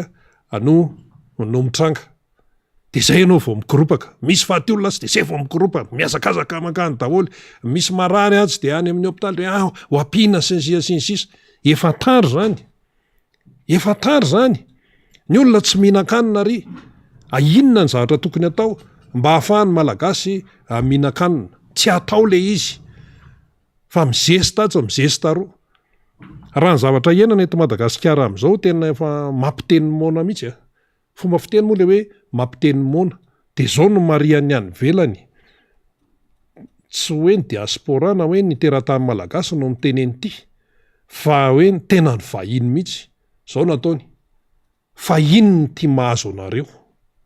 fa inony ty mahazo anareo hoe nareo zany de isika zany za miteny tafiditra satria malagasy ny tena ianao zay mihaino sy manaraka malagasy fa inony ty mahazo anareo mantom krosifahana ataka an'izao kolikoly tsy kolikoly ery tsy fandripahalemana ery amin'ny endriny maro zao hiditra ny fidiran'ny mpianatra tena andro vitsy sisa no isaina de miverina am'izay ilay kaikitry ny adi-piainana verina am'izay le kaikitry ny adi-piainana teo mantsy zany hoe tsy mianatra mpianatra de mba tonontonony aloha zany ny charge isan'andro fa ity zany tsy maintsy isy frais isy sakafo akoatran'ny hoe fitaovam-pianarana aloha zany tsika am'teny zao firy androany voaloha volana septambra amin'ny herinandro le ankiziny miditra tsika am'teny zao tompoko misy tokantrano misy ray aman-dreny mbola tsisy lohany sy vodiny fidirany zanany tsika am'teny zao mbola tsisy lohany sy vodiny satria le vola eo am-pelantanana zany mandeha tsy mandeha ary nisy narary tapaka de tsy maintsy vonjena aloha iny misy adidy tsy azo ialana de tsy maintsy vonjena aloha iny misy fianakaviana maty ny arianana de tsy maintsy mandeha any aloha eo am'zany le fianakaviana anodimandro tsy eo kaikeo fa any amin'ny 4 kilometatra any mbola misy frais zany misy fantanina isan-karazany zany de le fidiran'le mpianatra amintsika am'teny zao zay hiditra amin'ny herinandro mbola tsisy mandeha am'izay loniny na kely ara dia sahirana le ankizy ahoana iandry dadasy mama ahoana iandry dadasy eny fianarana de ny ray aman-dreny andraso fa ho hitantsika fa tsy maintsy mianatra tena zany ny zavatra misy de ahoana ihany tsika ty ny olona lasa ihany ny atsy Afrika zany zao miezaka mandamina ny rarahany isa-pirenena mihitsy miditra amin'ny fikaonan-tom-pirenena zay resahana rehetrarehetra hoe oka zay ok'izay fa tena tsy mety tsony ty fa aloha ifampiresaka fa rehefa tsika ne rehefa miady ato rehefa mikorotana ato de tsika ihany no vomafy de tsika ve zany sanatria hoe anao roandana na ohatran'zany ndroandehany ndroandeha samy roandeha no mifamono tao fa ny eto Madagasikara efa endrikendrika zany satria na ny mpamono na ny vonoana de malagasy zay aloha malagasy ary io tsy vitany hoe mampalahelo le izy fa ny toe-javatra takan'izao zany tena hoe mila antsika ty zany tena hoe metefany amin'ny olom-pirenena ty iteny ty mila antsika olom-pirenena malagasy mila antsika malagasy ho tonga saina am'izay tongava saina tompoko vefizao ny mahazo atsika ny tany lasany vahiny ny zanatsika tsy mianatra tsika amin'ny lafin'ny toe-karena fangamo zany Madagasikara zany tompoko raha ohatra hoe firenena manitra de atao fanarinany zordiram-bazaha ohatra lasa zany ene ny iainantsika eto lasa fanariana zordiram-bazaha isika tsy hitantsony zay tena maizy atsika ny orinasa malagasy potika zay maty de any nefa ianao mizesta zany hoe tena manana any tena hoe fanomezana voninahitra nahazo trophée amin'ny resaka indostria ny orinasa efa misy raha potikako ny orinasa zay nisy raha nidorana sy mipitehanako ary io zany averimberina foana hoe rehefa manapotika orinasa zany dia any amin'ny 20 taona manaraka mbola misy fetraikany iny betsaka ny orinasa potika teto tamin'ny 2009 fa mbola fetraikany atram'izao mbola iainana foana tsy takatry ny zanaka todoany sasany zany fa de hoe nion ihany ny ihany zao ihany ka zay le izy hoe tsy maintsy jerena ny fiainam-pirenena tsy hevitra fa tsy maintsy mandeha any amin'io fikonan-doam-pirenena io misy miteny mantsy hoe ary ohatran'ny nangingina indray le fikonan-doam-pirenena ohatran'ny to tsy de voaresaka firy indray le fikonan-doam-pirenena fa ahoana ohatran'ny to resaka fotsiny io tsisy an'izany resaka fotsiny zany raha ohatra hoe misy ny fotoana zay hoe tsy de eny loatra eny amin'ny haino manjery sy ny sisa fandiniana sy fikarakarana mandeha foana io fikonan-doam-pirenena io ary io tsy fanerena misy mantsy miteny ny mpanohana ny fitondrana misy miteny an'izany hoe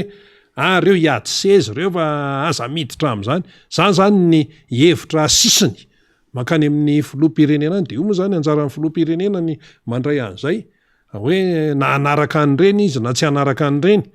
fa io de andeha io satria maty le vahoaka malagasy maty le vahoaka malagasy tsy tantsony zay atao de lasa mifamono lasa ny resaka ny antso be sy ny kibay sy mibasy sisa no miresaka fa tsy tantaratra intsony lay fihavanana ny fahendrena sy ny sisa tsy tantaratra intsony zay ka de potika ty fireneny ty ny olona melasa ihany isika eto mbola mifanjefo aroso ny vahaolana tsy mieno ny sasany miteny ray aman-dreny am-panahy ajanono ny fandanindaniam-poana mbola manao ihany mbola tohizana ihany fandanindaniam-poana nefa mipiasa ny knampimady azy efa tsy mandray vola 3 volana mipiasa ny FCE azy efa tsy mandray vola 6 volana mpandaja camion hatram'izao ohatra mbola tsisy fandanjana camion mandeha zay tany Ambatolampy tam'le farany herinandro to mianahana fotsiny eo tsisy inona fa vida ny eny Ambohimalaza tsisy inona ny jirama mbola problema io ny hermady io zara raha hoe hermady sinsisa ny resaka fizahantany tsy mandeha am'zay loha ny fanampitehana ny tontolo iainana mitoy foana zao ve rangaty de efa misy doro-tanety santy mbola volana aogositra zany vao faranao maly volana aogositra de efa misy doro-tanety de ho potika de io de tsy vaovà io fa atao inona ministèran'ny environnement atao inona zao efa doro-tanety de mirehatra tsy mirehatra satsika efa te hiainany amin'ny efa afo be ane zao iainana zao efa afo be mpiainana zao afo be mpiainana zay zany zao tsy krizy mpiainana intsony fa afo be mpiainana dika zany afo zany mandoro zany tena mandoro zay zany no mariatsika aloha tao anatin'izay fotoana nivanianany mpisehatra brian mahafary avy any Betioka Atsimo zay efa eto namana faniry raha zava-manantany miraba ny faniry tafiditra zao mantsara tao anatin'ny fandarana taoary miraba rena ary misaotranao ny amin'ny fitantanana trano ny fandarana niaraka tamin'ny mpijery mpiaino mpanaraka atsika nanomboka tamin'ny sivorasasa maraina tena katroka mihitsiny any amin'ny toerana misy any dia amin'ny sivorasasany de katroka mihitsy rina zany de isaorana amin'izay tena hoe fanajana ny fotoana ho an'ny mpiaino izay ny teknisiantsika ao ambadika ao ionja ifaly dia arabaitsika amin'ny fampitana zany ny fandarana sy ny fikirakarana ny fanatsarana ity fandarantsika ity ao ambony ao ry razankla ry radany ry tantely ihany keo any misehatra rehetra any zay manaramaso ny radio antsika any faritra dia kasitrahana sady arabaina anaovana kokoa ry andeha any Tsirabe any raha tsy efa tonga tia tanàna zay satria dia anisany mijery ny zava-misy ihany keo anatin'ity resaka tanora ity moa zany sady eo ihany keo ny tontolon'ny asa zany ny namana rehetra zay manaraka ny fandarantsika ny any Mahajambany dia tsy adointsika satria tena manaraka atsika mamoaka an'le speaker zareo dia mitangorongorona eo maro be mihitsy maro tena maro ianareo no manaraka izany fandarana zany manodidina Antananarivo ny any faritra rehetra rehetra any amin'izay mahazo ity fandarana ity fa ny namana ery amin'ny radio Madamo Rina dia tsy hay ny hanadinontsika azy ireo satria mpiara-miasa amintsika akaiky inona moa zany resantsika le lafin-javatra samy hafa izy te manko zany ao atsika mpanaraka mpiaino de tsy maintsy tantara zavatra indray tsika eny tompoko misy foana ny tantaraina satria le fotr' zany le fanjakana malagasy ankehitriny misy foana ny tantaraina ary tsy mba hoe zavatra mahafalo ny tantaraina fa zavatra mahasositra bon ho avy eo tsika satria dia manao fitokonana ny mpianatra eny Akatso amin'izao fotoana izao ny anjery manontolo ary dia mafana eny dia misy ampahantsary zay ho alefantsika rehefa avy eo ny zava-misy eny Akatso eny zay ho alefa namana teknisiana fa anaovana tsetsasetsa tsiaritra aloha ino ny sary eny Akatso efa mirotsaka izy am'izao io eo amin'ny sampanandalana zany io hitantsika io maraina teo rina moa zany miresaka atao anaty trano ny ary ivelany ary efa miainga de tsy maintsy mbola niezaka ny karoka an'ireo vaovao samy hafa moa zany tsika eny amin'ny université zany raha ny fantatra de hoe tokony ny era Madagasikara ray manontolo mihitsiny zany no mihetsika ao anatin'izao tontolo ny fampianarana ambony izao raha ny fantatra ho tsika amin'ny fivoizam-baovao samy hafa zany satria izy ity zany de ao anatin'ny fanoherina le digitalisation ary fiarahametana an'ireo mpianatra manerina Madagasikara manday toliara tamin'ny herinandro de ity zany votovorona tamin'ny Tambadika Nomaly oviana moa zany tamin'ny talata teo tany votovorona dia ity indray zany ny aria Ambotsaina etsy Akatso zany no ahitantsika an'izay fihetsehana zay rehefa avy eo ezaka andefa kely tsika sombina video moa zany fa mbola eo ampandaminana ity ary efa rotsaky faly io le video zany aingana mihitsy ary zay mahafinaritra namana faly sy ry onja ao ambadika eo zany ny régie ny diffusion zany am'ireo lafin-javatra rehetra reo ity ngamba mbola tsy alefantsika raha tsy rehefa avy eo io zany ny ambiance aloha zany zava-misy hiatrehan'ireo mpianatra eny amin'ny anjery manontolo ao anatin'izay hoe fitokonana izay amin'izao maraina izao hitantsika eo ihany fivoarana vaovao satria raha mifantatra de hoe andalana makeny reo mpitandro ny filaminana zany raha ny vaovao fa mbola miezaky ny mahazo azy amin'ny ora ara-dalàna zany tsika rina de hoentintsika eto le izy hoe zany ny zava-misy zany malaza de io le nambarantsika hoe vao manadaboka ny lohantsika de mifo maraina iny de efa tsy maintsy misy vaovao zay zany ny zava-misy eny amin'ny anjery manontolo eny fa ny zavatra anankiray io maraina io ihany koa de somary mampalahelo manahirana ny saina ihany no nahita an'le tranga anankiray tany Feno Arivo Atsinanana Rina Arabe Mananjara ny tiako ambara amin'izay raha misy angamba mpanakanto isika tena anisany nametraka ny kalo ho an'ny tena tontolo ny zavakanto teto Madagasikara de reo arak'izay fahafantarantsika tao anatin'le mozika kayamba. Le kayamba moa ne zany de hoe vali le izy fa trano famokarana le izy kapila zany na diska tamin'ny fotoan'andro zany. De marobe ny mpanakanto nandalo tamin'izany tontolo ny famokarana diska zany ny discomady moa no tena voaresaka tao anatin'izay. Teny amin'ny faritra Tanimena teny nisy azy de tao anatin'izay ny nalaza le kayamba de tsy tanisa tsontsika izy daholo ny tao anatin'izay fa misy mpanakanto roa zany zay ny hoe zany ny azo lazaina fa pitiany kanto ary mpamelombelona zany kanto ho an'ny faritra Tsinanana indrindrandrindra tany Analanjorofo zany de nanamboaran'izy ireo Tsangambato tao Fianarivona Tsinanana dia de Fianarivo tao anatin'ny Miarema taloha fantatry ny rehetra zany. Ary i Jean Freddy zany, Jean Freddy moa taty aoriana vao nisany hoe grisagrisa fa mialoha an'izay ry Aline ry iza moa zany marobe misy ny hiran'ny Jean Freddy zay fantatra ary tao ambavany rehetra ny kalokalo raha tontolo ny resaka kayamba zany no resahantsika de nisy nanao an'izay hoe ndao ananganana Tsangambato mba ho reharehany zany faritra izany de nampalahelo zany ny anjera ny Tsangambato ny Jean Freddy ny namana faly moa zany androtsaka ny sary ho amintsika satria dia takony hoe tsy miraharaha zany le lafin-javatra ohatran'izay nefa heverina fa tokony mba zava-dehibe ho an'ny rehetra ihany raha ohatra ka hoe ilay tontolo ny kanto amin'ny ankapobeny sy ny zavatra napetraka ireny mpanakanto ireny de ninjera le izy lasa tsisy fikarakarana tsony zany lay kanto amin'izay endrin'izay satria ny teo aloha zany ny raha ny fahafantarako azy rina dia ny tale paritry ny serasera sy ny kolotsaina tao anatin'ny faritra Analanjorofo asa moa izay ndeha mahazo Mikaelis raha sy diso angambany ohatrohatran'izay le anaran'le raha naman'izay no anisany karakara sy ny kojakojan'izay ary anisany angadina nanana sy vinahitany amin'izay hoe Tsangambato nireo mpanakanto ary zay tonga any amin'ny faritra Fianarivona Tsinanana zany distrika moa marimarina kokoa faritra Analanjorofo de miezaka maka sary eo amin'ilay Tsangambato ohatran'ireo olona zay mandalo any Mahajanga ry Narabe Mananjara dia maka sary eo amin'le Barea ny taloha moa zany de hoe ny bord de la mer zany ny akana sary de baobab fa lasa misy fahazarana koa hoe rehefa mandalo amin'ny Mahajanga ianao zany dia maka sary amina toerana anankiray de misy an'le hoe omby be Barea Madagasikara de ho an'izay mandeha makany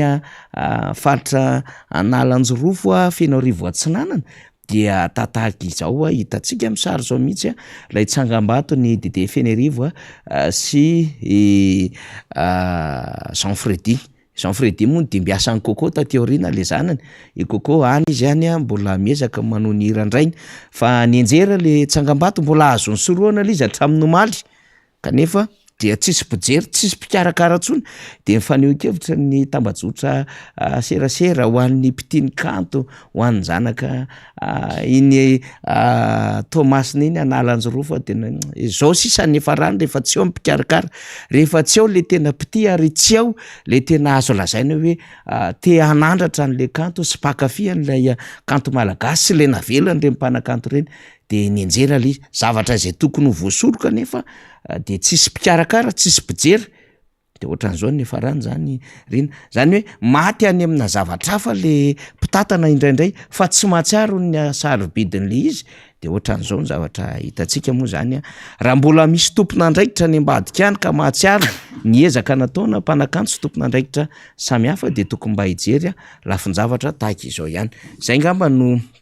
itondratsika amin'izay fanamariana sady tsetsatsiaritra zay ry Narabe Mananjara ny amin'ny zava-misy io any amin'ny faritra Analanjorofo io maraina io no resako amintsika zany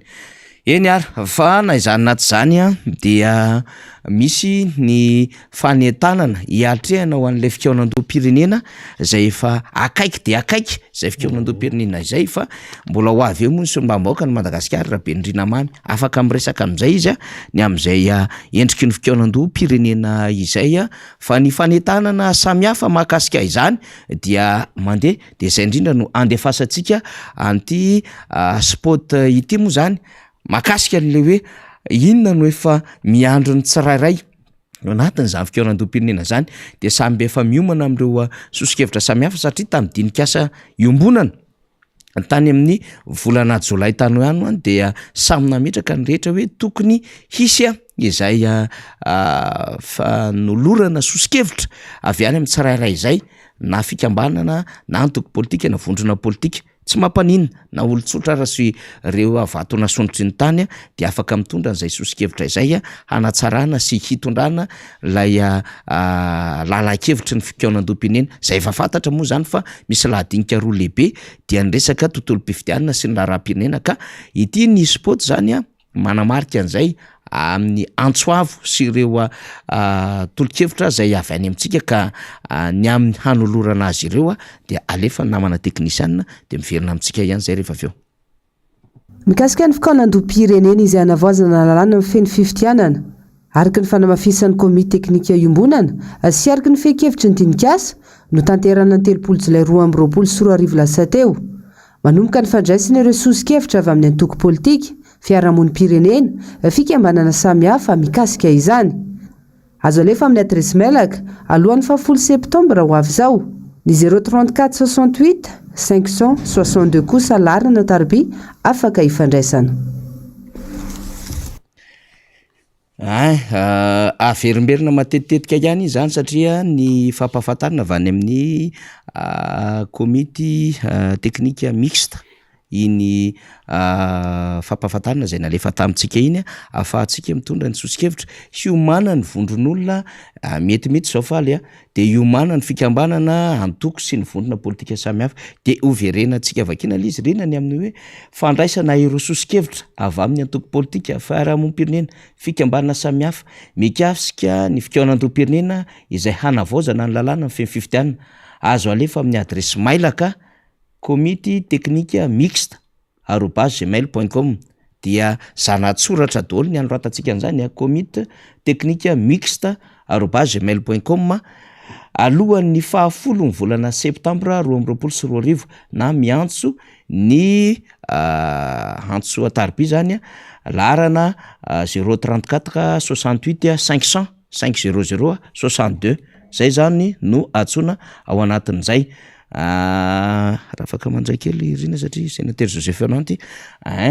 034 68 500 500 le 500 tiako tenenina 62 io zany ny afahantsika mifandray ao anatin'izay fanomanana fikaonandoam-pirenena efa akaiky zay fa io na anao na tsy anao ny fanjakana de efa tsy maintsy ho taterahan'izay afahana mikarika vahaolana ho an'ny firenena zay ny amin'iny fa ny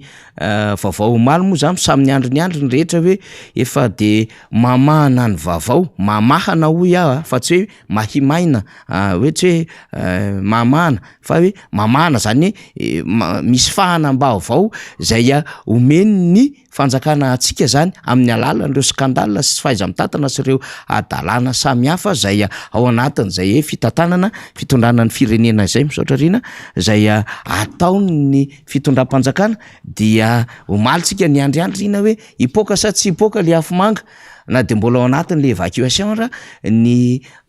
tafika malagasy amin'ny alalan'ny angidimby zay nalefa tany Kongo nakatia ifanadina de efa ampolony zany no ny évacuena zany no taterina maika zany mba ho tsabona fa marobe moa zany le maty vokatr'izay fifandonana tany Kongo teo ampitandro filaminana izay ny solombam-bahoaka ny Madagasikara de raha voninao faly rehefa aveo ny faneho-kevitry ny solombam-bahoaka Brunel Razafy Tsiandrofa mikasika ny zava-misy tany Kongo satria zavatra roa no resahan'ny solombam-bahoaka Razafy Tsiandrofa de ny filazana fa tsisy ny sommation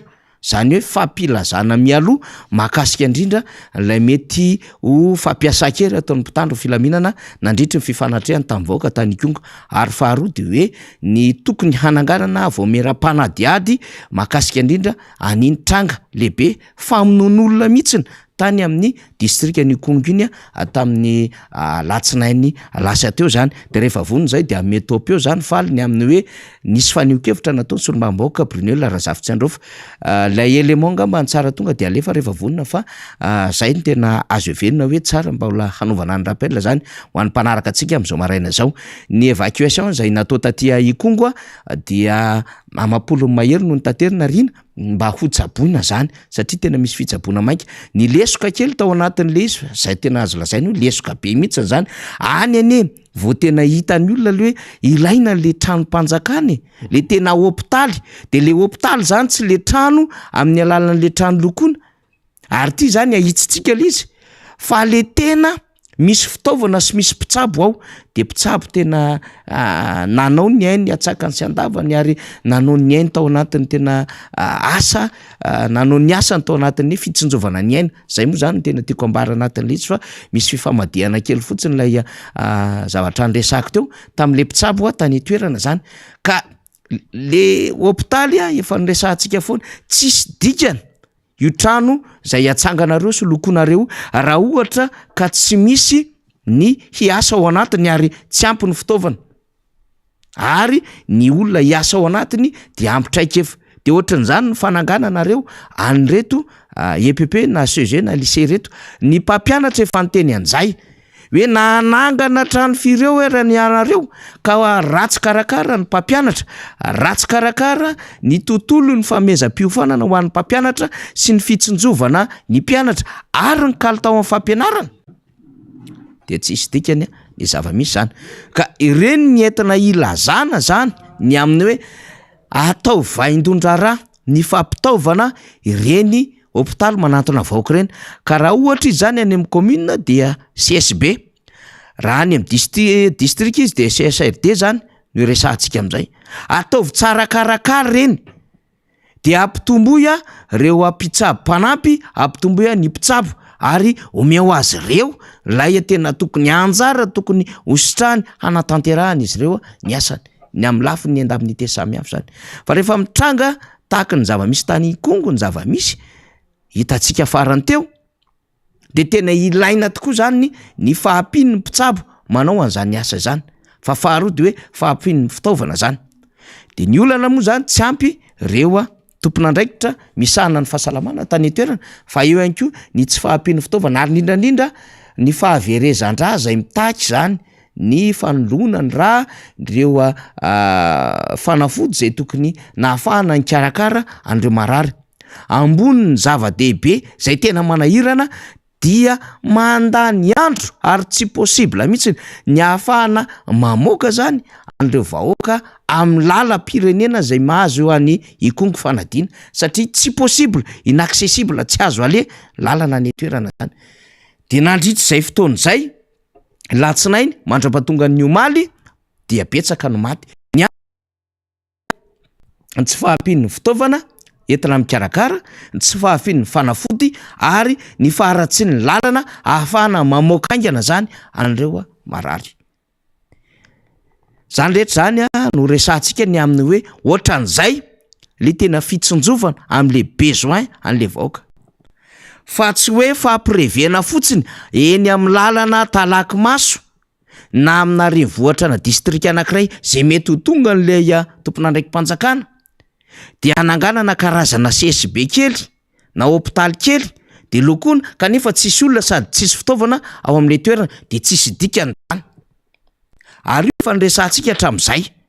ny amin'ny hoe asa nataony ny tompon'andraikitra ny fandimby zany de ho an'ireo mpianatra zany ny voaka ho mpitsabo dia aparitaka aingana manerana andreo renivohitry ny distrika sy ny renivohitry ny faritra sy ny renivohim-paritany teo aloha izy ireny mba ahafahany izy ireo manatanteraka ny asany tsakany sy andavany. De zay ihany koa ny ataon'ny fanjakana ezaka rehetra ny fandimby teo nanatsara ny vana mba ahafahan'ireo malagasy mahazo amin'izay ny fitsaboana araky ny nambara ny lalam-pandrenana hoe mendrika ao an'ny vaoaka malagasy zany. Zay ingeny nataon'ny fitondrana teolona amezana ny resaka scanner de misy fanalefahana ny scanner ho an'ny mpiasam-panjakana. Zay nataon'ny fitondrana teoloha na ahafahana nanome fitaovana ho an'ireo servisy rehetrarehetra manerana Madagasikara amin'ny hôpitalim-panjakana. Mety mbola tsy lavrary fefa nanomboka tsikelikely zany ka afaka mba mandidy fo, nandidy atodo, nandidy am'ireo faritra zay verina fa tena saripady manahirantsika ka nampitombona ny fitaovana tao anatin'izany. De io le lesoka tany Kongo. Le trano tamina toerana samihafa ny joalajoala sy ny tokana ny fanjakana. Fa rehefa iainana lizy any Kongo, inaccessible tsy azo aleny lalana, fa rehefa mipôkotra an'ireny ny lafin-javatra samihafa, hitanao hoe ay tsisy dikany zany ty fananganana hôpitaly manara-penitra samihafa anaovana oeraoera tsy maintsy mandeha andany-mbola be ty rehefa ny fotoana ilaina tahaka izao ka tena ny olona hitsabo ao anatiny sy ireo staff sy personnel en santé ary ny fitaovana zay ety mikarakara sy ny aody fanafodiny ilaina ao anatin'izany. Dia hoenotsika ny fanehoan-kevitra nentin'ny solombam-bahoaka ny Madagasikara Brunel Razafy-Tsiandro fa mahakasika indrindra ny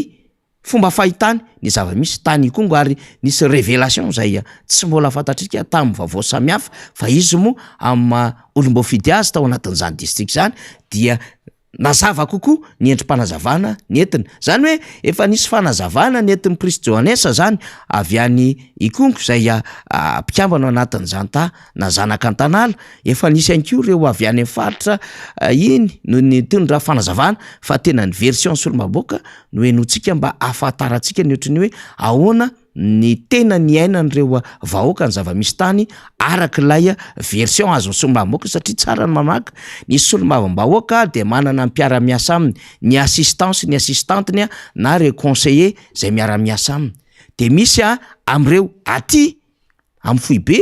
ary misy reo any amin'ny faritra na fari-pifidianana zay nalany azy de azo ny tady-bavao izahany rehetrarehetra izany dia tahaka izao zany fanazavana nentin'ny député Brunel. Tsara mariana fa reo vahoaka reo raha ny sary ny témoignage ny film eo am-pelatanako sy nampahafantarina anahy de tsy mbola tafiditra tao anatiny atao hoe zone rouge, tsy mbola tafiditra tao anatiny atao hoe caserne, tsy mbola tonga akory teny amin'ny vavahady lay caserne. Ho an'izay olona mahafantatra ny distrika ny Kongo de mbola teny ambany lavitry ny poste na teo ambanin'ny résidence ny distrika, le lalana eo ambanin'ny résidence ny distrika reo vahoaka reo. Ary misy ray aman-dreny nanantona nangataka dia nisetry n'izay fangatahana zay dia lay tifitra vararaka.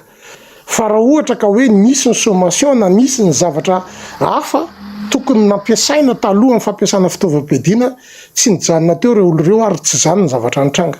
Ary reo olo reo efa nitody damosina ny ala no niditra avy any an-damosiny zareo daholo lay bala zay naparatra sy nafaty andry zareo. Fa iny moa araka le nambarako teo fa nadiadiana no amaritra sy ametraka an'izay. Fa ny any tena mampalay aloha amin'ny maharay aman-dreny ahy eto amin'ny firenena, amin'ny mahasolo mavambahoaka ana voafidy teto Madagasikara de tena laviko marin-drano ary tsekeko ny famonoana olona eto amin'ny firenena na fomba ahoana na fomba ahoana satria tato ato zay de hita fa ohatrany mora loatra ny famonoana olona eto Madagasikara, ohatrany tsy aina ny aina eto Madagasikara ka aoka mba tsy verina tsony ny zavatra ohatran'izany de zay no mahatonga mitaky hoe mba hivoaka hoe iza ny tompona andraikitra, iza ny nanome baiko, inona marina ny zavatra nisy de zay no andrasanay ao anatin'ilay fitakiana ny fametrahana sy fanaovana fanadihadiana lalina. Tsy fantatra hoe zao fahoriana zao ve zany mba nanokatra ny mason'ny sasany de mba namangin'ny sasany an'ilay faritra na voafidy anay, satria zay de tsy mbola nahazo famangin'ny fitondram-panjakana zany mihitsy hatry nipetrahany zao fitondrany zao ka manaitra ihany mba aoka tompoko mba tsy hipetraka lay zanakala hafa eto amin'ity firenena ity satria eritreretina tsika eto fa firenena anankiray ary nation anankiray, aoka mba tsy hisy tombo sy ala satria de hita loatra zany fitongolanina zany eto amin'ny firenena ary anisany iarana zany sy victime zany zay. Ny problème mako zao ange ary misy no miteny amiko hoe fa maninony ianao no mbola eto sy ny sisa any kongo a tsy misy taxi brosy any kongo a tsy vitany hoe misy fahaterana de iazakazaka ianao andeo any fa ny manana hélicoptera sy manana fiaramanidina no afaka mandeha any amin'ny fotoana fohy sy angakaingana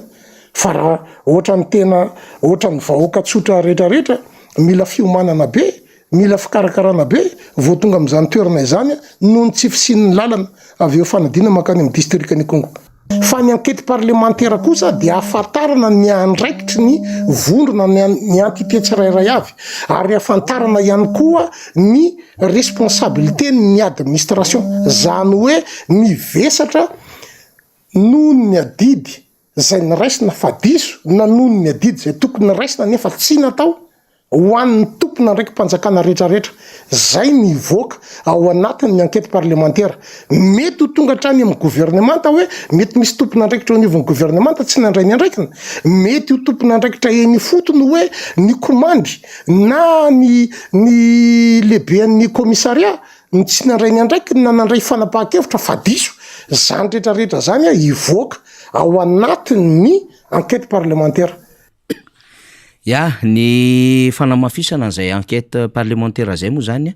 dia zava-dehibe mihitsy nentin'ny solomamoaka Brunel Razafy Tsiandrofo mba ahafantarana marina manodidina n'ity raharaha ity ary andao azo lazaina hoe tsara toerana ao anatin'izay raharaha zay satria solombavamboaka ny tenyany ary niady ho an'izany distrika zany ary tsy manaiky ny endriky ny famonona na amin'ny endrininna na amin'ny endrininna reo olom-pirenena zany any anatin'izany distrika zany ny fandefasantsika iny orona tsara oronam-peo zay fanadidina natao mpanongazetiny MBS iny de manampy ny fahazoantsika ny vaovao avy an'ny kongo zany zay nizaraina tamintsika sy efa hitantsika miparitaka amin'ny ivotserasera sy ny tambajotra sosialy izany rehetrarehetra izany ary everintsika ihany koa fa mba ahazoantsika maharaka tsara zany ny actualité zay miseho eto Madagasikara efa ny fandimby teto reo mpaneho hevitra samy hafa ny resaka ny zava-misy tany amin'ny distrika ny kongo iny fa rehefa laka misy moa fatatsika ary efa zary efa haitsika ny endriky ny fandaram-potoana ho an'ny miara-manonja dia ny solomamoaka ny Madagasikara voafidy tetsy amin'ny distrika n'Ambohitra Atrimo ny questora fahatelo eo anivon'ny antenimera pirenena ary secrétaire général ny antoko tiako Madagasikara Mamy Rabendrina no miara-dalana amintsika dia sady miarahaba azytsika ny fotoana radio koa efa mandroso no liana ihany koa te hafantatra zany ny hevitra sy ny fanadihadiana sy ny azo lazaina andrafetana azy mihitsy amin'ny akabeny fomba fijery ara-piarahamonina ara-politika ny zava-misy tany Kongo miainga avy amin'ny solombavamboaka Mamy Rabendrina miarahaba tompoko miarahaba fanira Razafy Manantany miarahaba ny Rina Rabe Mananjara miarahaba ny ekipa ao ambadika ao amin'ny efitrano teknika ao amin'ny MBS ny radio Mata fa indrindra miarahabantsika zay manaraka ny fandarana isanandro zay indrindra faniro satria ty raharaha ty moa any amin'ny tsy nieritreretina mihitsy no hitrangany ary tena endrika anankiray isehon'ny endrim-pitondrany eto Madagasikara amin'izao fotoana zao endrika tena mampalahelo satria ataoko hoe extrême mihitsy le fisehon'le izy raha ny zavatra mifampiresahana hatram'izay ary mbola endrika isehon'ny krizy eto Madagasikara krizy zay lazain'ny mpitondra fa tsy misy kanefa dia niarahantsika rehetra miaina nisy vazovazo moa asa omaly sa afako maly izy zay hoe zao mihitsy le efa hoe krizy multiple mihitsy no ilazana an'izao faniry fa tsy hitantsony hoe krizy na inona na krizy na inona tsy voasokajy mihitsy hoe krizy ara-politika hoe krizy ara-toekarena krizy ara-pahasalamana krizy ara-sosialy fa raha ny tena marina de hoe krizy multiple mihitsy rehefa mitranga eto Madagasikara amin'izao fotoana zao ka no reny zavatra mitrangy reny marina fa efa betsaka ny resaka ny fanaovana betsaka ny hevitrefatryseho fa na izany ara manamafy zahay amin'ny anarany antoko tiako Madagasikara ny fiombonana amin'ny vahoakan'ny Kongo Ray Manontolo ny distrika ny Kongo indrindrandrindra fiombonana amin'ny maha-olombelona samy malagasy amin'ny maha-piaramonina noho ny zavatra nitranga noho ny voina lehibe de lehibe nitranga makahery sy mampionina ireo namoy fianakaviana tsy fidiny tao anatin'ny ray mpimaso tamin'ny fotoana tsy nieritrereta anazy amin'ny maha olombelona tena sarotra ny mieritreritra hoe tsotra ny mionona amin'izany hoe vita ny mionona amin'izany fa hoy zahay hoe makahery sy mampionona fa indrindraindrindra makahery sy mirary fahasalamana ho an'ireo eo mbola andalam-pitsaboana amin'izao fotoana izao a engany hoe mba ahitany rariny sika voalohany indrindra tsy tompontsony ny isan'ny mamoiny ainy aloha ary ireo tsaboina dia mba ahita fasitrahana somatsara ka hiverina amin'ny fianakaviana sy iriri anivon'ny fiarahamonina zay no tsetsatsetsa tsy aritra kely fa raha hiverina amin'ny intrangan-javatra iny tsika efa niry samy manana fomba fijery mo hoy ateo hoe efa mety efa betsaka ihany no naneo an'izay fomba fijerynyizay teto fa ny tena hoe sehatra voakasika angamba rehefa miresaka n'izy iny tato ato de voalohany sehatra eo amin'ny fitandrona ny filamiana ny seha-pitsarana sy ny seha-piarahamonina amin'ny akapobeny satria raha ilay tantara za tsy amerina tsony tsisy eo alalan'ny tantara tena nitrangatany mihoatra noreo efa nilaza fa raha ny tantara enontsika raha ny hevitra ny voaka vederina fa saika hitranga no aia no teo anivon'ireo mpitandro filaminana raha ny feony voaka ny amin'ny hoe nisy fofopofona fikasana nao fitsaram-bahoaka nandritry ny fotoana tamin'iny fotoana iny a rehefa eno fa misy olona hihina ho nahavanina n'ilay loza voatazona tao amin'ny tobon'ny mpitandro ny filaminana tao dia mipetraka ny fanontaniana hoe miverina sy mihamafy indray hoe zany ty resaka fitsaram-bahoaka ity ary zao a de tonga amin'izao endrika anankiray zao hoe fitsaran'inona zany initranga iny zay ny fanontaniana anankiray mipetraka hoe miverina indray ve zany a ny fitsaram-bahoaka satria io resaka fitsaram-bahoaka io raha tsarotsika dia teraka tato anatin'ny 10 taona faraparany nataoko hoe mahery kely mba tsy tenenako hoe teraka tao aorian'ny taona 2024 izay nanomboka nahaveriny ny fifampatokisan'ny mpitondra sy ny vahoaka entana fikorotananareo sosialy mihitsy amin'ny lafiny rehetra mihitsy tsisy mifampatokontsony nahavery ny tena fahefan'ny mpitondra eo anivon'ny vahoaka entana ary raha seha-pitsarana fotsiny jerena raha nresa sehatra fitandrona filaminana fotsiny jerena dia efa lasitsika tamin'izany fotoana izany fa tsy matoky ny mpanao fanadiadiana itsony ny vahoaka tsy matoky ny fitsarana itsony ny vahoaka tranga maro ny mahatonga an'izany hita reny hoe fatapoko fatam-pirenena tratram-body omby kanefa fantatra fa noho ny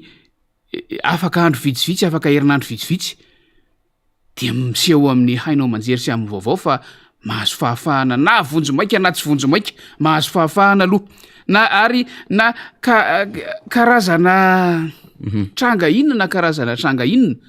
fa maika moa ireo karazana tranga tena avo lenta izay ataontsika io aty amin'ny sehatra nasionaly ireny a reny tranga ireny no mahatonga ny vahoaka tsy nanana fitokisana intsony eo anivon'ny fitsarana fa indrindra manomboka any amin'ny resaka alabotra eo manomboka any amin'ny resaka fanendahana eo manomboka any amin'ny resaka ino ty izy fifanafiana eny anivon'ny fiarahamonina io ary indrindra no ahitan'ny olona hoe ino fatratra ny olona sala am'izao a fantatra ny tranga sala am'izao a ary nandeha ny famitorana fa noho ny aveo fa ino fa mivoaka le olona fitsarana tsy vita akory miverina indray zany zay zavatra zay am'izao fotoana izao ary mino sika fa tsy tany ikongo rery a no iverenana zay fa amin'ny toerana maro samihafa eran'ny Madagasikara de fa tsy matoky ny rafitra ny fitondrana intsony ny vahoaka amin'ny ankapobeny ka raha ohatra hoe izay indrindra raha no nisy ny aya avy amin'ny mpitandro filaminana tankongo tamin'io fotoana io ny amin'ny hoe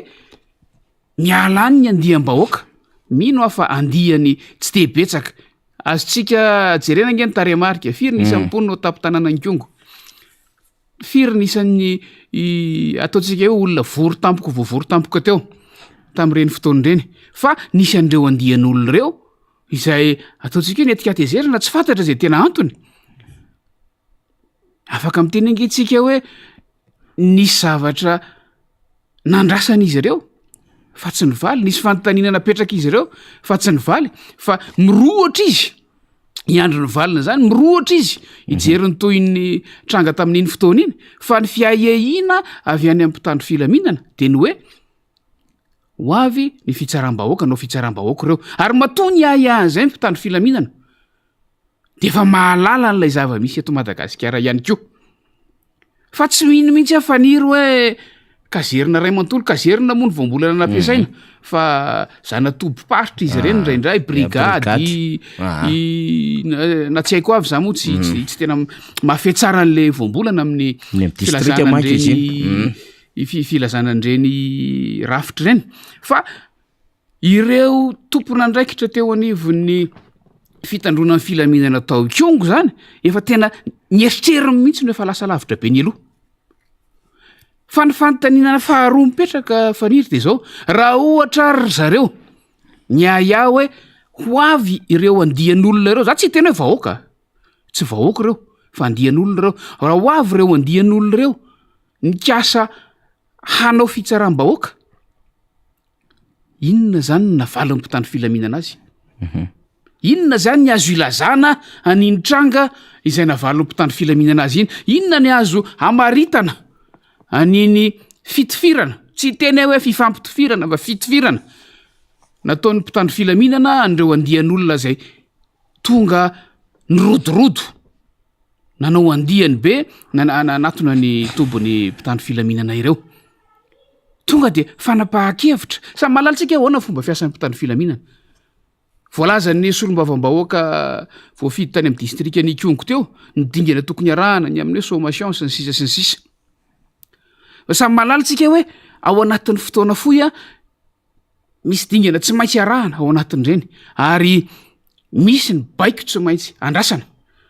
zany hoe misy ny mpanome baiko tsy maintsy vonona amin'ny fotoana rehetrarehetra ary tsy maintsy maharaka ny zava-misy amin'ny akapobeny, indrindrandrindra fampiasana fitaovam-piadiana, zay indrindra fanapoa fitaovam-piadiana iny. Samy malalintsika raha ohatra nge mizatra mahazatra antsika zao, raha ataontsika hoe savorovoro eny an-dalambe na sahala am'izany, mbola mandalo amin'ny ataoko hoe mandalo amin'ny baton aloha, zay moa fahalalako azy amin'ny mahasivily baton aloha no eto mpitandro filaminana, avy eo mandeha ny bomba mandatsa-dranomaso, mino aho fa manana andreny daola any am'disy tobon'ny mpitandro filaminana eran'ny Madagasikara, raha tsy hoe nga natokana ho an'ny etsika politika fotsiny reny bomba mandatsa-dranomaso reny, fa reny no fahafantarana azy no natao fandravana ataoko anaty farangososina ny hoe etsy-bahoaka, na inona antony mampietsika an'le vahoaka, na inona antony mampirohatra an'le vahoaka, reny no anisan'ny dingana tsy maintsy arahana alohan'ny fampiasana basy. Ary raha mampiasa basy ary tohatra mbola misy mibala fingotra, bala tsy tena izy, mbola tsy tena izy, de mbola misy koa mibala fotsy, mbola misy mibala fotsy zay indrindra, fa hoe ahoana ny fiaingan'le baiko, ary mbola misy koa raha fandatsahana entona, ao zany le lacrymogène de le assourdissante, le makarenitsofona fotsiny, zany hoe endrika fanaparitahana daholo reny député. Ary tsy mino mihitsy aho hoe tsy ho zakany karazana entona sy mandatsa-dranomaso sy assourdissante ozy ianao tao, tsy mino mihitsy aho hoe tsy zakan'ireny le andian'olona tao, fa tsy mino mihitsy aho hoe maro be ny ilana tifitra variraraka ny andian'olona tao, de petraka ny fanontaniana zany hoe